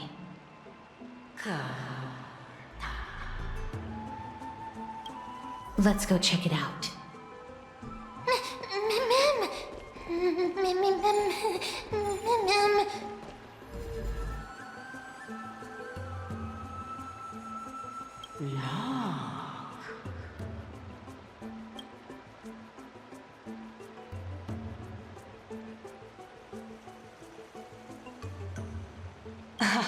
Regardless of what you do, a stone won't be able to speak. Mim! Such a lively little bunny.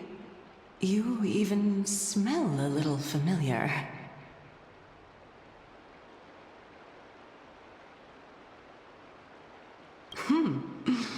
What a smooth-talking child. I'll accept your praise. Who are you? Keep your distance and identify yourself. Otherwise, you'll face the consequences. The scent of Thanatos. I recognize you. Idonia's renowned goddess of death.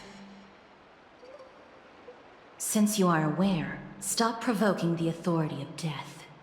Answer my question. Baring your fangs at me. How cute. Just call me Calypso.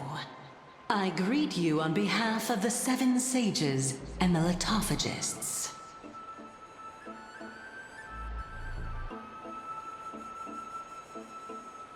Be careful. Even if the head of the litophagists has never shown their true identity before, we shouldn't trust this person so easily. The weft could not detect her presence just now. That would be out of the ordinary if she were truly a phantom body. But if she is someone who has passed on, I should be able to tell. Let me test her. Do you mind if I join your private conversation? That would be rather inappropriate for someone who isn't even willing to reveal their real self. Forget it. However, I'm going to ask you some questions. Please answer them truthfully. If you can do so without hesitation, we won't treat you as an enemy for the time being. A pop quiz? Well, that sparks my interest. Go ahead. What was the topic for the grand finals of the 752nd Great Debate? Is a flying arrow in motion or at rest? Who was your representative? Medea. She went up against Phynon of the New Sporists. Who won? Nobody won because the 752nd Great Debate never took place. What I just mentioned happened during the previous debate. Phynon emerged victorious and obtained his 10th consecutive debate wreath. Also, to alleviate your worries, I shall provide you with a piece of information that's more valuable than the Great Debate. Anaxa the New Sporist is still alive. I saved him, and he is now recuperating at the Luminary Throne. So, are you satisfied with my answers? This dumbfounded expression of yours is much more adorable and likable than the previous one. As the saying goes, seeing is believing. Why don't you follow me to the throne and take a look for yourself?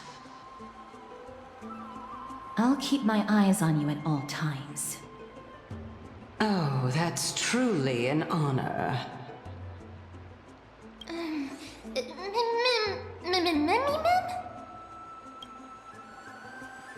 As long as we can get the water wheel turning, we'll be able to use it to ascend. So, the solution is to awaken this heart.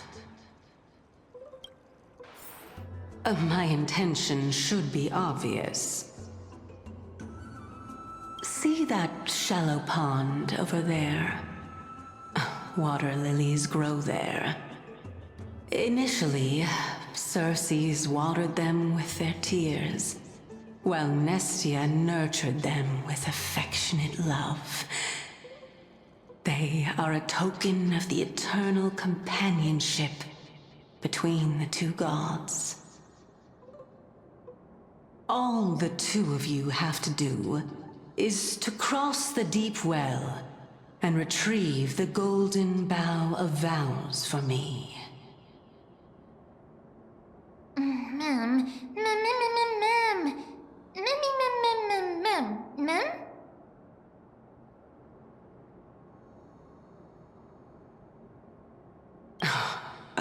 You're making it sound so ominous.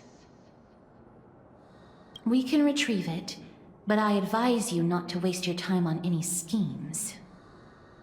Oh my. I'm helping you to eliminate your worries and obstacles, and yet I receive nothing in return.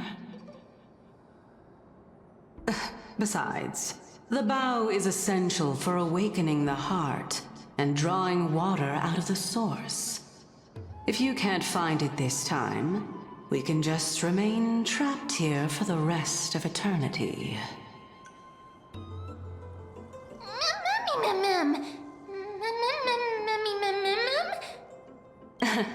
You're overthinking things.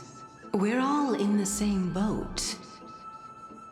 Although it would be absurd to say that I have no other motives. Since you've brought it up, I might as well take this chance to explain. I'm simply making use of this opportunity to see what you two are made of. So, is that truthful enough for you?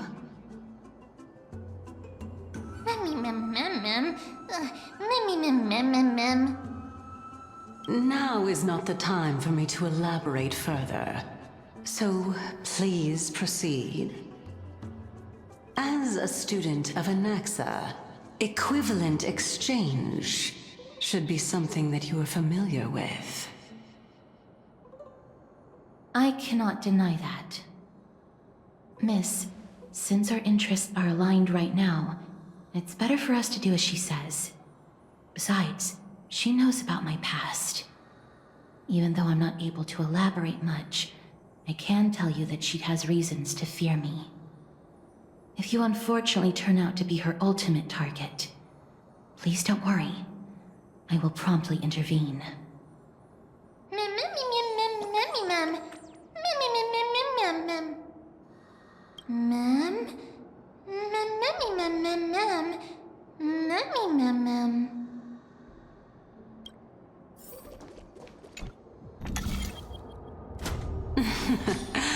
How smart.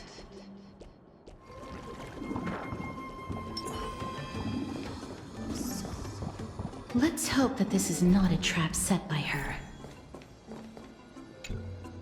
So this is the Golden Bough of Vows. I hope that the Titan will not take their anger out on us.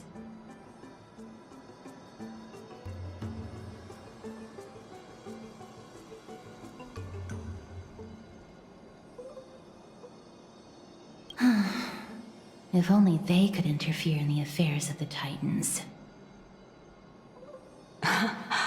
So lustrous and beautiful. It's even more magnificent than before.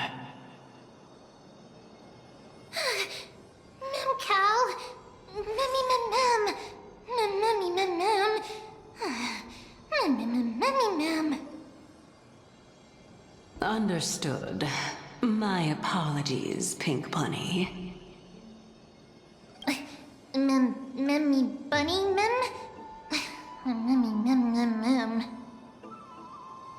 Is this the legendary Golden Bough of Vows?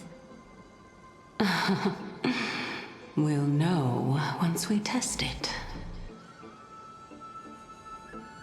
There's a secret passageway behind the pond. It's faster if we take that path. How do you know this place so well? Well, I'm one of the 7 sages after all. We're here.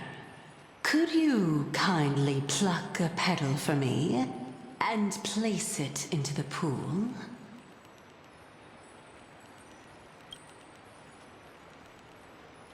Now, can our little goddess perform that again? Huh? That being the oath of Nestia's priests. Right. Got it. O Nestia, with the weft as my vow, I beseech you, entwine my body with your golden thread and affection. Ma'am! Mammy, let up! It's just an ancient promise between the Titan and humans. So, what do you think? It really is the Golden Bough of Vows. And I did not set any traps for you, right? That is... indeed true. You look like a sad, lost puppy. Even if this is indeed a scheme to get you to lower your guard, you don't have any other choice but to play along, do you? Therefore, why don't we just put everything aside and work together? We can always determine who's right and who's wrong once we overcome this. Yes, I agree. Great. Then, let's ride the water wheel. However, giving us half-truths is not the right attitude for cooperation. Furthermore, according to the principle of equivalent exchange, since we have passed your so-called trial, isn't it time for you to make your intentions clear to us? Ah. I really can't bear to look at your sad expressions. Although you only cleared a simple trial, I'm willing to make an exception and treat you with sincerity. I'll allow each of you to ask a question. But not the little bunny. So, ask away.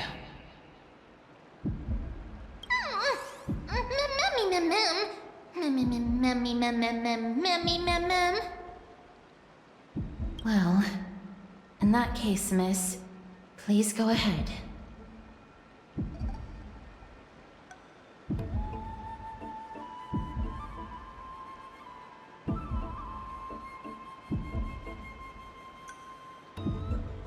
Oh, straight to the point. The Titans have cast a net over this place because of the black tide. If we want to escape, I'll require your help to reclaim my true form.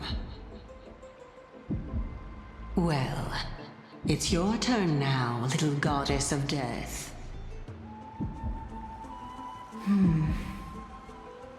My question is, was your previous answer the whole truth and nothing but the truth? There's no point in making this unnecessarily complicated. That applies to you as well. However, we do not harbor any hostility. We merely want to avoid any potential harm to us. Lady Calypso, if you want us to work together more effectively, I advise you to answer my question honestly. All right. I was completely truthful in my response just now. I have not deceived you, nor will I. With all due respect, omitting facts can also be considered deceit. Is that so? Regardless, I still stand by my previous response. Then please lead the way. After all, facts speak for themselves. The truth will come to light once we arrive at the Luminary Throne. All right, all right. I originally thought that you were just a beautiful flower planted in the mortal realm by the hand of shadow. But now, I see you have some prickly thorns, too.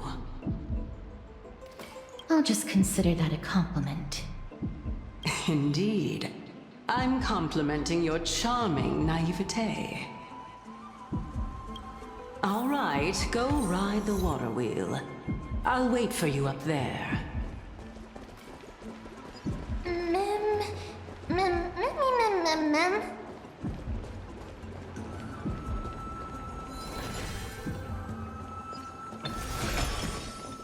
Speaking of which, don't you also have a red-haired companion?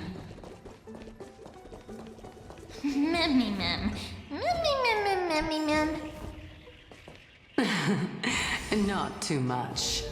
It's just that I seem to hear the sound of a bee buzzing around. Lady, your metaphors are not worthy of praise at all.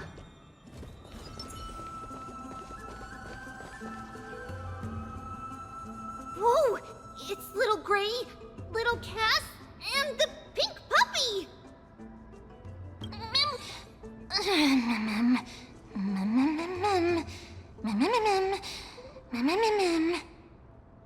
Lady Trianne, are you all right?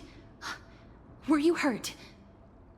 No, Trianne flew high up into the air so the monsters couldn't reach us.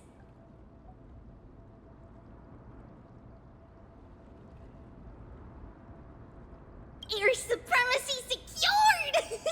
That sounds so cool! Oh, but what does it mean? Wait a minute, let's get back on track.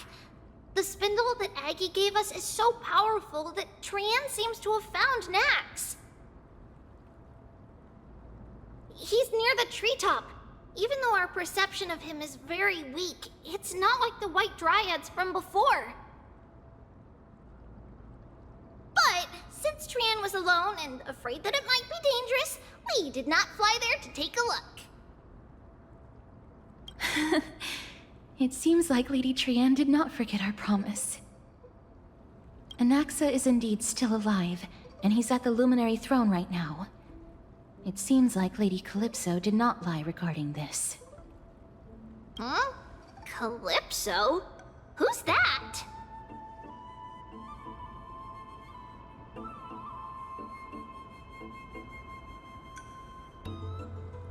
Whoa! A spirit? Trianne wants to meet this spirit that even the gold thread can't sense.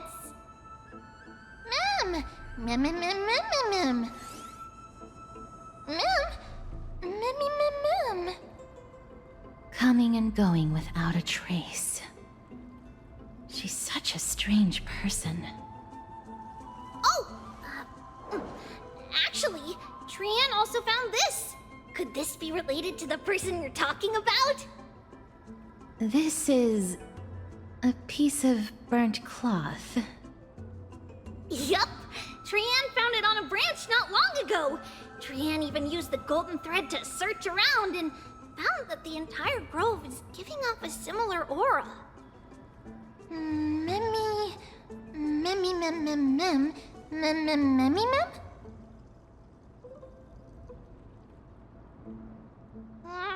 Trianne doesn't think so. Because when Trianne picked it up, we didn't see anything at all.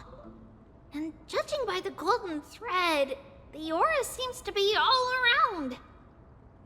Lady Trianne, where is the aura gathered at right now? It seems to be... Oh! A little higher and a little ahead of us! The Dome of Devotion. Calypso, just what are you hiding?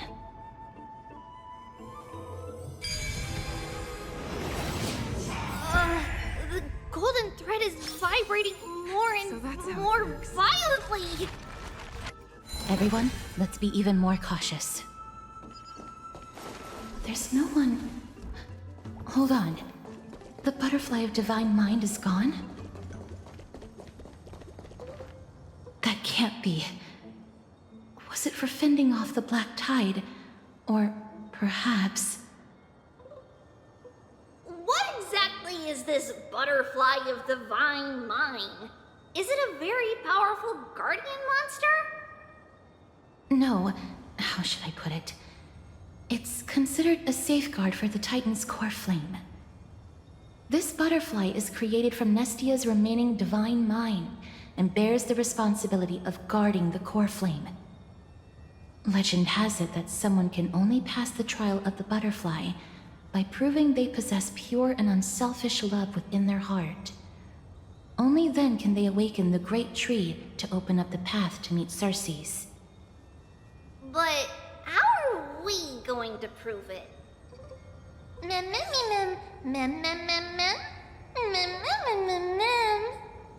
Sorry, but even I don't know how. After all, this is a secret among secrets that only a select few in the entire grove and even Amphorius know. Rather than worry about this, Lady Trian, did the golden thread react to anything around here? No. That unknown thing seems to be even farther ahead and higher up.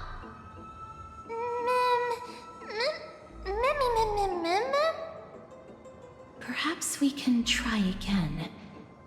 Let's see if the butterfly will still react to the golden bough of vows despite having dissipated. If it's indeed the token mentioned in the legends, there should be a reaction.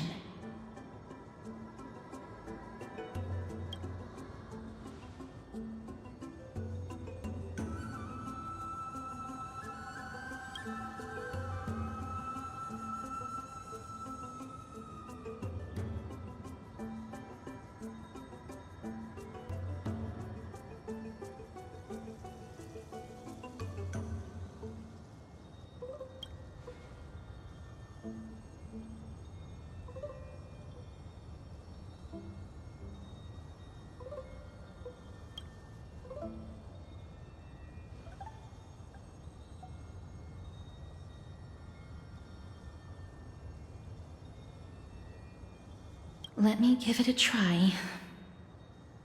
Oh, Nestia, with the weft as my vow, I beseech you, entwine my body with your golden thread and affection.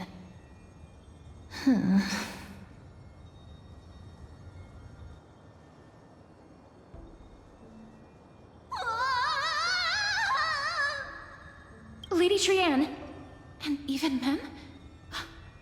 Where have they disappeared to? Little Gray, little Cass, look over here, quick! Memmy, he's about to burst into flames! The voice seems to be coming from the Star Chase atrium. Little Gray, little Cass, it's bad. It's very bad!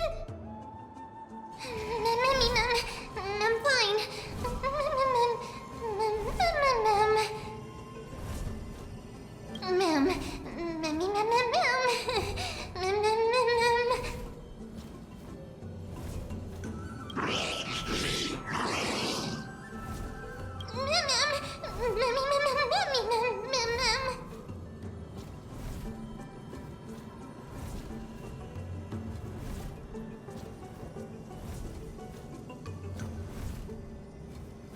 Lady Trian, what exactly happened just now? Trian and Memmy were looking around to see if there were any mechanisms nearby. But just as they went to take a closer look at that big piece of amber, they were surrounded! I see. Let's get a move on. The orbs belonging to Ornyx's priests should be nearby. Hopefully they'll be of some use. Memmy Mem. Memmy Mem. Memmy. Mem.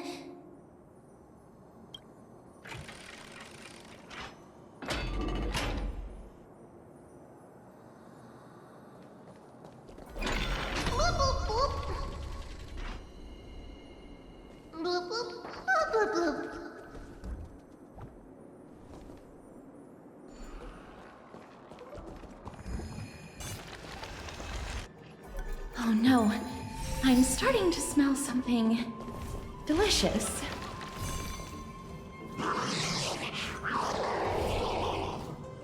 Mem, mem, mem, mem. Memmy, mem, mem, mem. Memmy, mem, mem. Memmy, mem, mem, memmy, mem, mem, mem, memmy, mem. Mem, mem, memmy, mem. Mem, mem, mem, mem, mem. Memmy, mem, mem, mem, mem, mem. Hedge the dice have been cast. Bust. Or maybe I'll take it all! Expand your thinking. Me. On the still waters of oblivion. Mem, memmy, mem, mem. Memmy, mem, mem, mem. Memmy, mem, mem, mem. Memmy, mem, easy. Mem, mem, memmy, mem.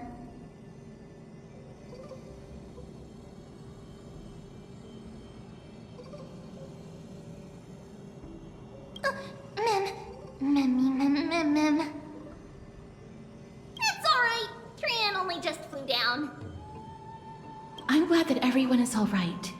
Speaking of which, this piece of amber is... a remnant of Nestia's core flame. To get to the throne at the treetop, gather the embers before you with the golden bough of vows, and present it to the divine butterfly. Whoa, where did you come from? You finally appeared, Lady Calypso. Yes, it's been some time. The battle just now was a true delight, and I feel quite elated. It seems like I'll really be able to rely on all of you to reclaim my true form. Lady Trian, how does the golden thread react to her?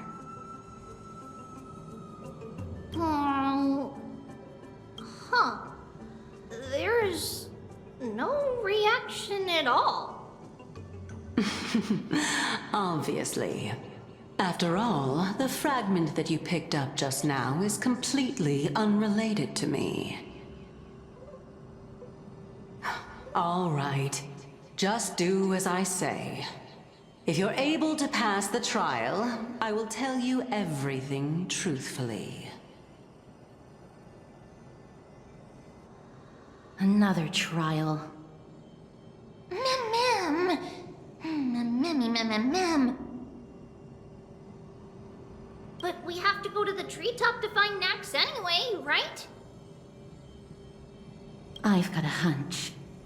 Come, let's collect the embers and go confront her.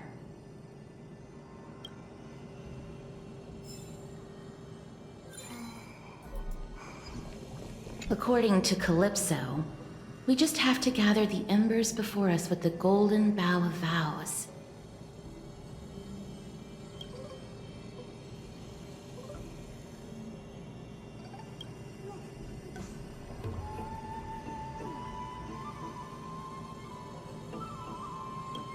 How incredible. Memmy, mem?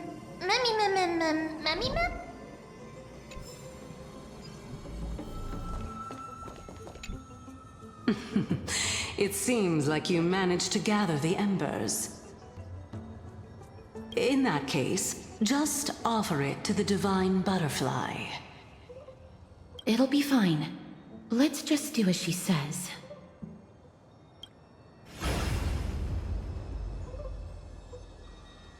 It's a success! The path has appeared! All of you have indeed passed the trial.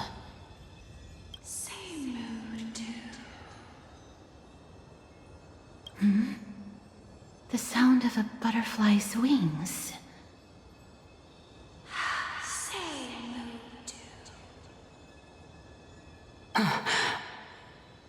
I'll be back shortly.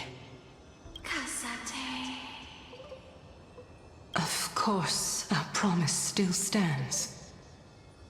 But now, it's time for me to sacrifice myself.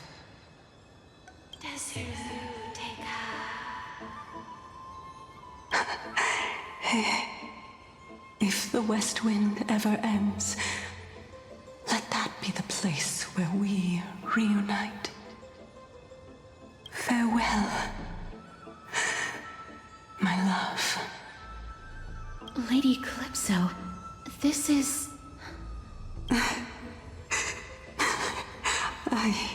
It's nothing much. Thank you so much for your help. Now, it's time for me to fulfill my part of the promise. Well, in that case, I can start. You're actually Cersei's, right?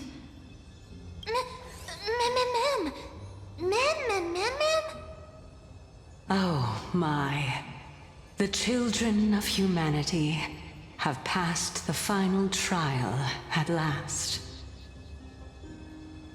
I was wondering when you were planning to expose me. How did you know? The riddle-like trials, your distrustful yet sincere character, referring to Nestia as your love, and... The head of the Litophagus is actually called Medea, and not Calypso. Since you knew from the start that I was not who I said I was, why did you wait until now to expose me? Because I did not believe that Cersei's would walk this world in a human form. I was also afraid that the Titans were under the control of the Black Tide, and would do us harm. Also, to make a claim, one must have evidence. This is the precious knowledge that I acquired during my time at the Grove. Excellent. To think we were able to gain a new chance at life in the midst of death. Fate truly is a mysterious thing. Well, shouldn't you also tell us why you went through all the trouble of setting up these riddles? Oh, the reason's quite simple. I needed your help, and just like how you were wary of me, I had to ensure that you were not villains who were trying to get their hands on the core flame. I also had to ascertain that you were capable of dealing with the threat at hand. Is this threat related to the Black Tide? Indeed. And it's even more related to that lost item from before. Its owner is a quiet and paranoid hunter who seems to have been reborn from the Black Tide and is attacking along with it. As I could not do anything about him, I split my body up and escaped to avoid harm. I bided my time for a chance to seek assistance.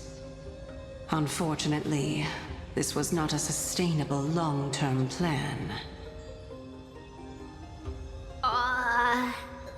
What you mean is that you hid your own core flame? Indeed. I split it into 3.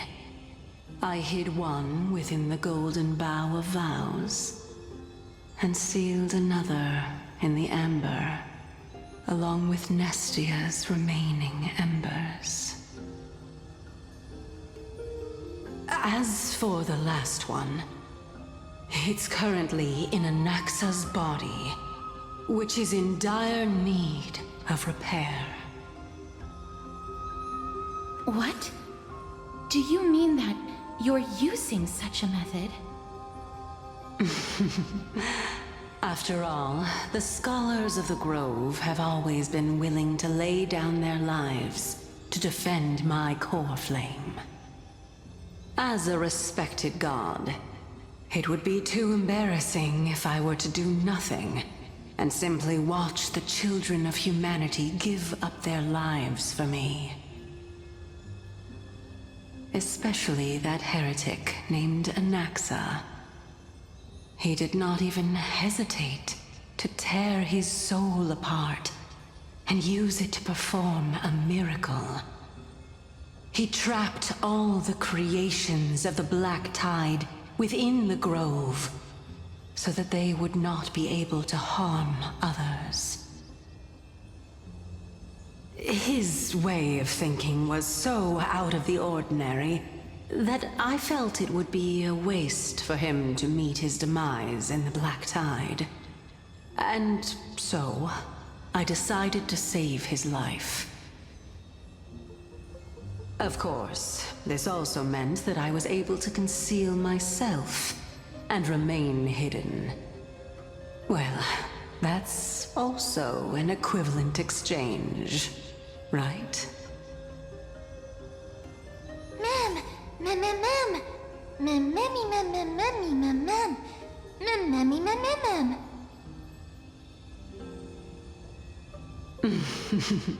What a smart little bunny. This way, I'll be able to regain my true form, and you will be able to bring the core flame and your teacher back to Akama.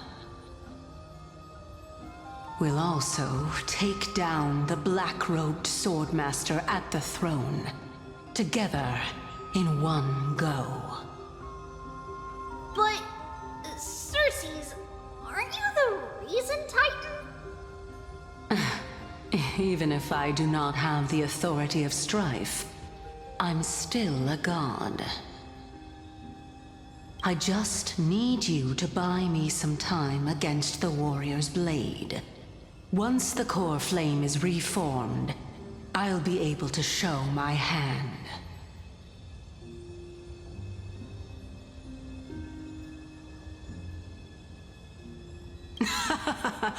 Excellent. Then just continue climbing to reach my throne. Turn the golden bough of vows into firewood to reignite the core flame of reason. I'll leave it to you, children of humanity. May you be blessed with good fortune. It seems like a fierce battle will be inevitable. Don't worry, Trian will protect everyone!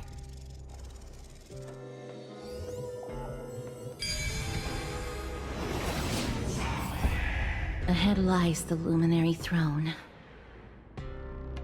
And also, the battlefield that we're about to step onto. Ma'am, Memmy,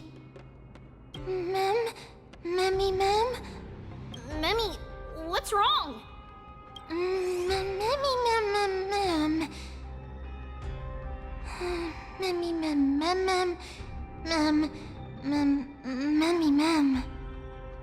Is this Professor Anaxa?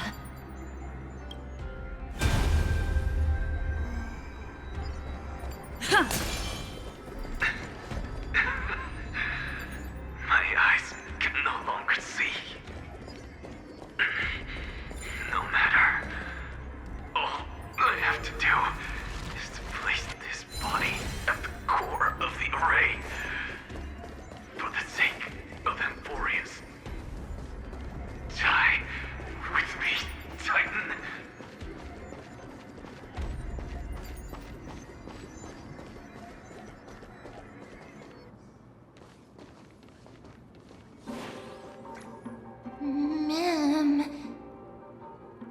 Cersei's was right. He's indeed here. Who is this black-robed guy?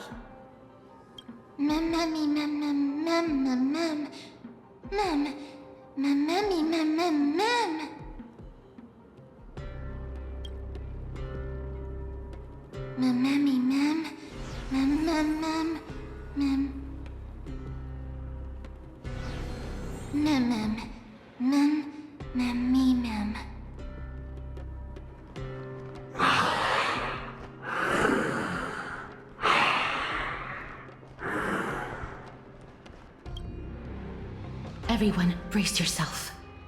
This must be the hunter reborn from the Black Tide that Cersei's was talking about. The black sword and cloak. The owner of the piece of cloth. The north wind that sent over the deathly fog of Thanatos. You're not demigods. Stand down or die. Mem! Run! Mem! Mem!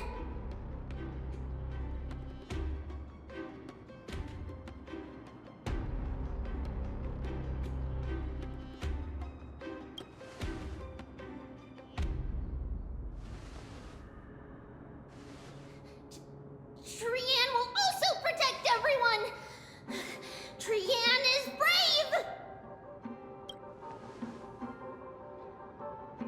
Miss. Only this time, may death protect us.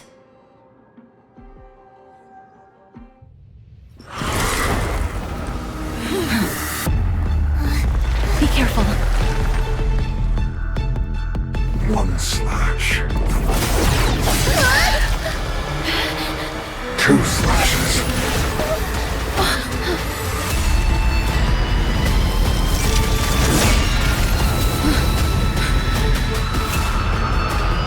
3 slashes are enough. Who exactly are you? Me! Impressive, almost. Watch your head.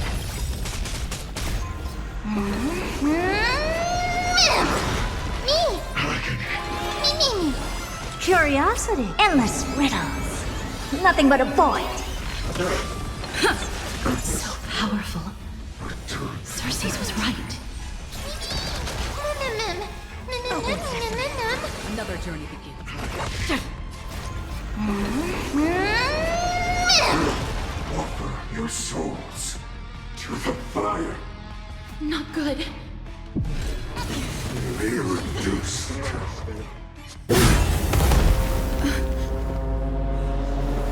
In that case...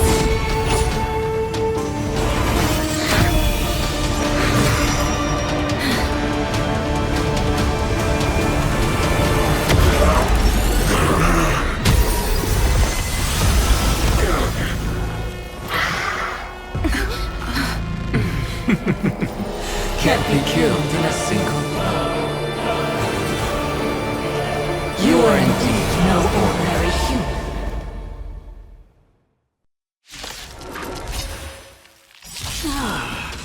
How annoying. Since the ambush failed, it'll be difficult to find another opportunity. Professor Natsa? No. It's Cersei's. Never seen perfection before. Curiosity, endless riddles. Nothing but a void. Expand your thinking. Glimpse the unknown. I'm about to be overwhelmed. Fighting is so much more tiring. Open sesame. That was tough. Look out, everyone! This is bad. Century Gate, open!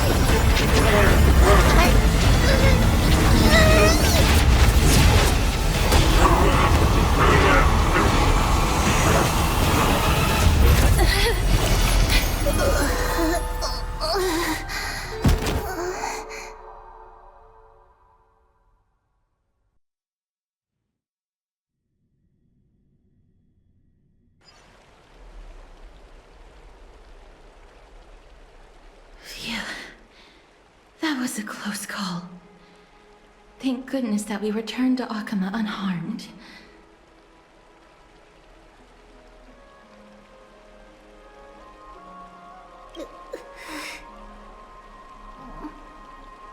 Little Cass, my head, it still hurts. Sorry, I know you told me not to Don't blame yourself, Lady Trianne. If it weren't for you, we would have already met our end at the Grove. I feel awful. I need to go back to get some rest. Lady Trianne, you haven't been well since you woke up. Are you sure you can make it back on your own? All this noise and commotion. Akuma hasn't changed a bit, has it? Are you Professor Anaxa? There's no need for doubt. The Titan no longer speaks. It is I, Anaxagoras of the Newsporists. Indeed. You are the only one who would refer to yourself like that.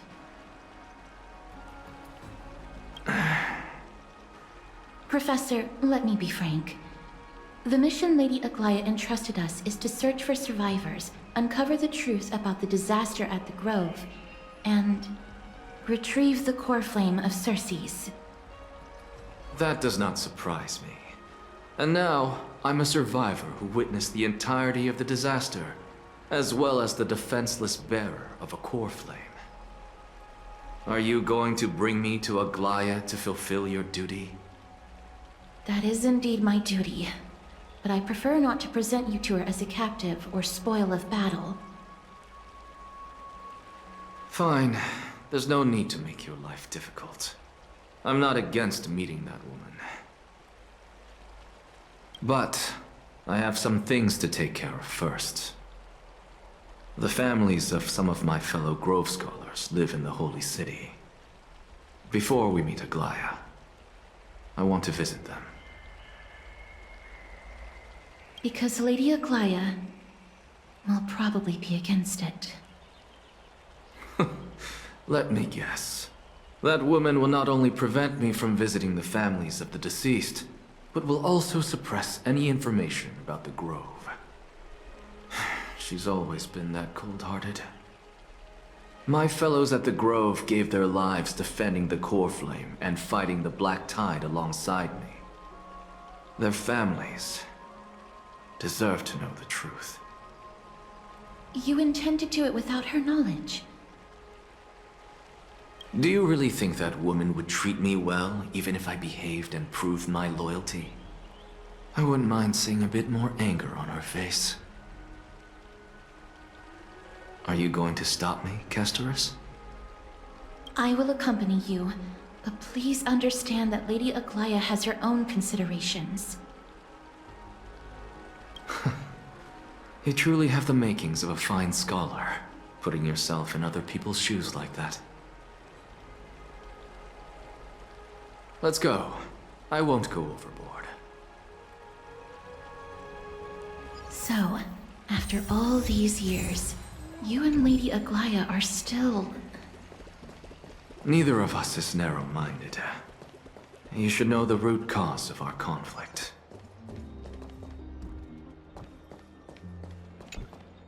Hello. And you are? Hello. If I'm not mistaken, you are Kallinicus's wife, right? Yes. Oh, are you a messenger? No wonder I haven't heard any news for so long. There's been a change in personnel, hasn't there?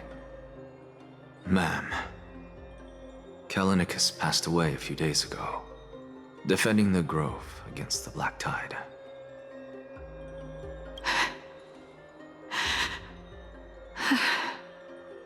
So... did he manage to defend the Grove? Huh? Yes. He managed to protect Circe's core flame, at the cost of his life. I see.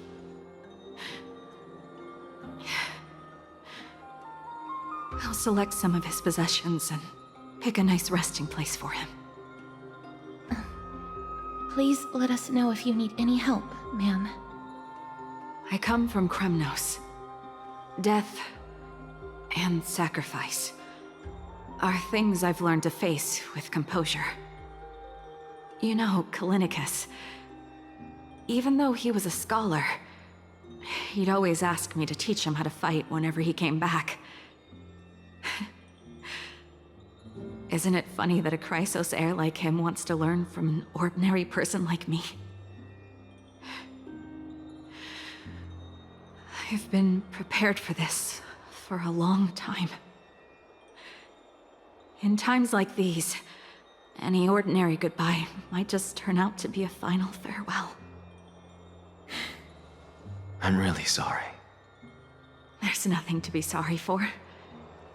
I was once a warrior, and I'll find my way back to the battlefield someday. With the coming coronation of the new king of Premnos, I'll take up my lance against the creatures of the Black Tide, and seek vengeance for my husband. Oh, hello, young ones. Is there anything I can help you with? Are you the father of Keinani and Artakama? Ah, yes. Did my daughters cause trouble at school again? Alas, forgive this old brain of mine. Both of my daughters graduated long ago, and they are now scholars at the Grove. As I get older, memories from years past tend to blend together. What's the matter, young one? Why so quiet? Did my daughters really get into some trouble? If they refuse to apologize, just let me know. Their old dad can still talk some sense into them.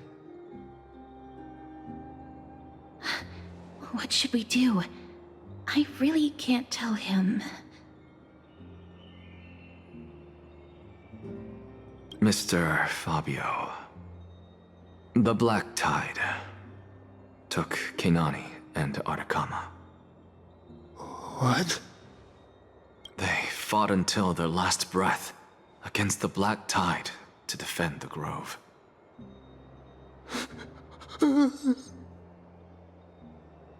As the Chrysos heir stationed at the Grove, I failed to protect them. Mr. Fabio, if you're upset... Don't put it that way. Even if my Artakama wasn't one of the Chrysos heirs mentioned in the prophecy, she was still a heroine, wasn't she? What's wrong? I'm busy. There's a lot going on in the city, and I've got my hands full. Mister, we're sorry to bother you, but... No, wait, Lady Castors, did Lady Aglaia send you because of some mistake I made at work? Keep your cool, Titus. I'm Anaxagoras from the Grove of Epiphany, and a colleague of your father, Old Titus. A few days ago, your father passed away. Wait, what? My old man died?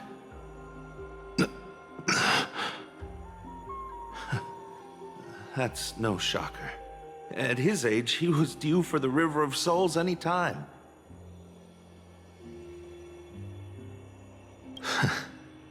Just up and left me behind.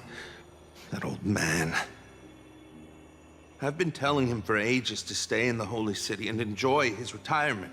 But no, he just had to go off to that grove and mess around with those scholars. Still wouldn't budge after all those arguments. That stubborn old thing. I already got him a retirement home and was waiting for him to come around. All my effort is wasted now, and he didn't even give me a chance to say goodbye. That bull-headed old man, stubborn as a mule.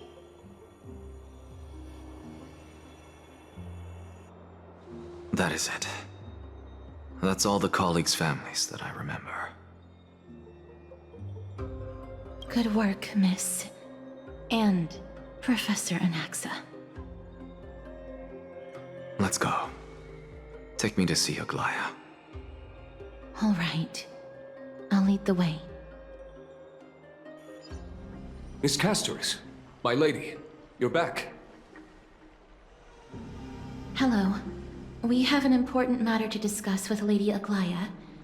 May we trouble you to inform her of our presence? My apologies, Miss Casterus. Lady Aglaya has just informed me that she has no time to receive anyone at the moment.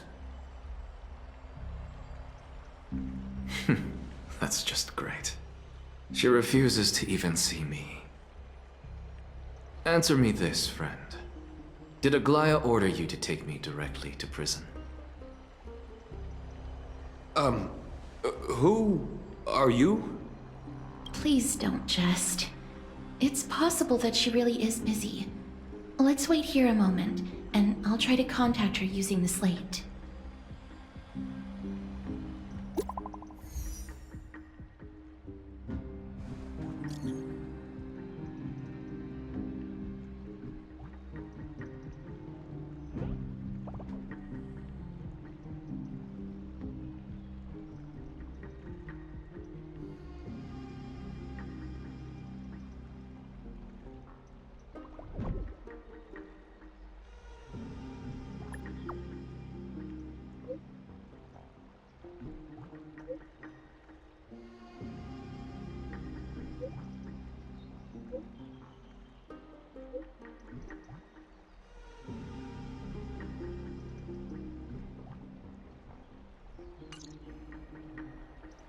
It's fortunate we don't have to confront that woman while I'm hauling around this sick body.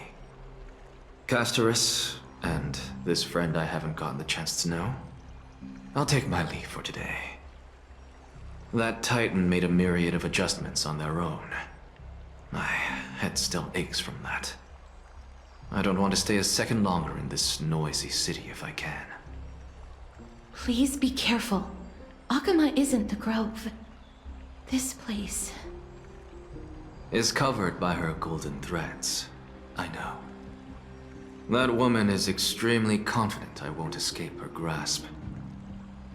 Don't worry. As I said before, I'll mind my behavior. Miss, so many unexpected things happened on our journey to the Grove. We truly had no intention of putting you in danger, let alone face the Black Tide head-on.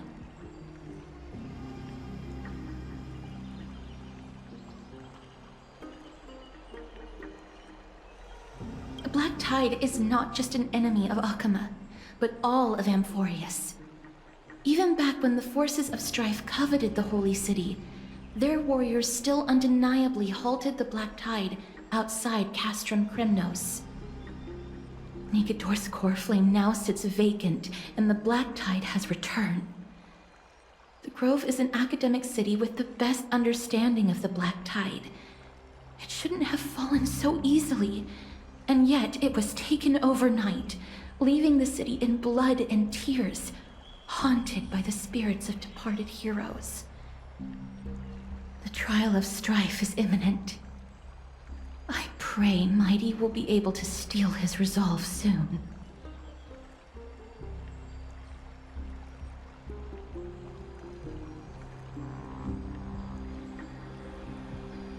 Lady Treeby once traveled across thousands of cities in Amphorius to repel the Black Tide. But even they have no recollection of this powerful enemy in all their journeys. Perhaps the fall of strife has triggered even more terrifying events in unseen places. As for me, I detected a strong stench of death from that entity. But it wasn't because it had a connection with Thanatos.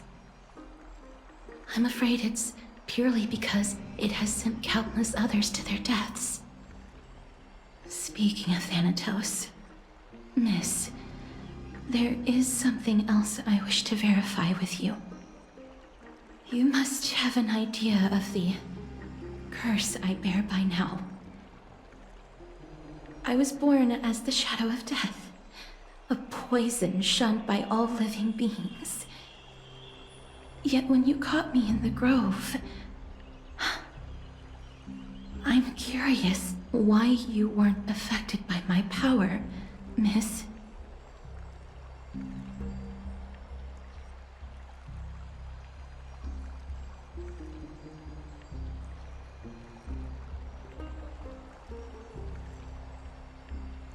My apologies for the abrupt question. For all my life, I've always wondered, what is my connection to death? And why am I inextricably linked to Thanatos?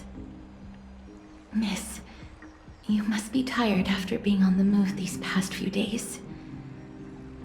Please set aside the tragedy at the Grove for now, and rest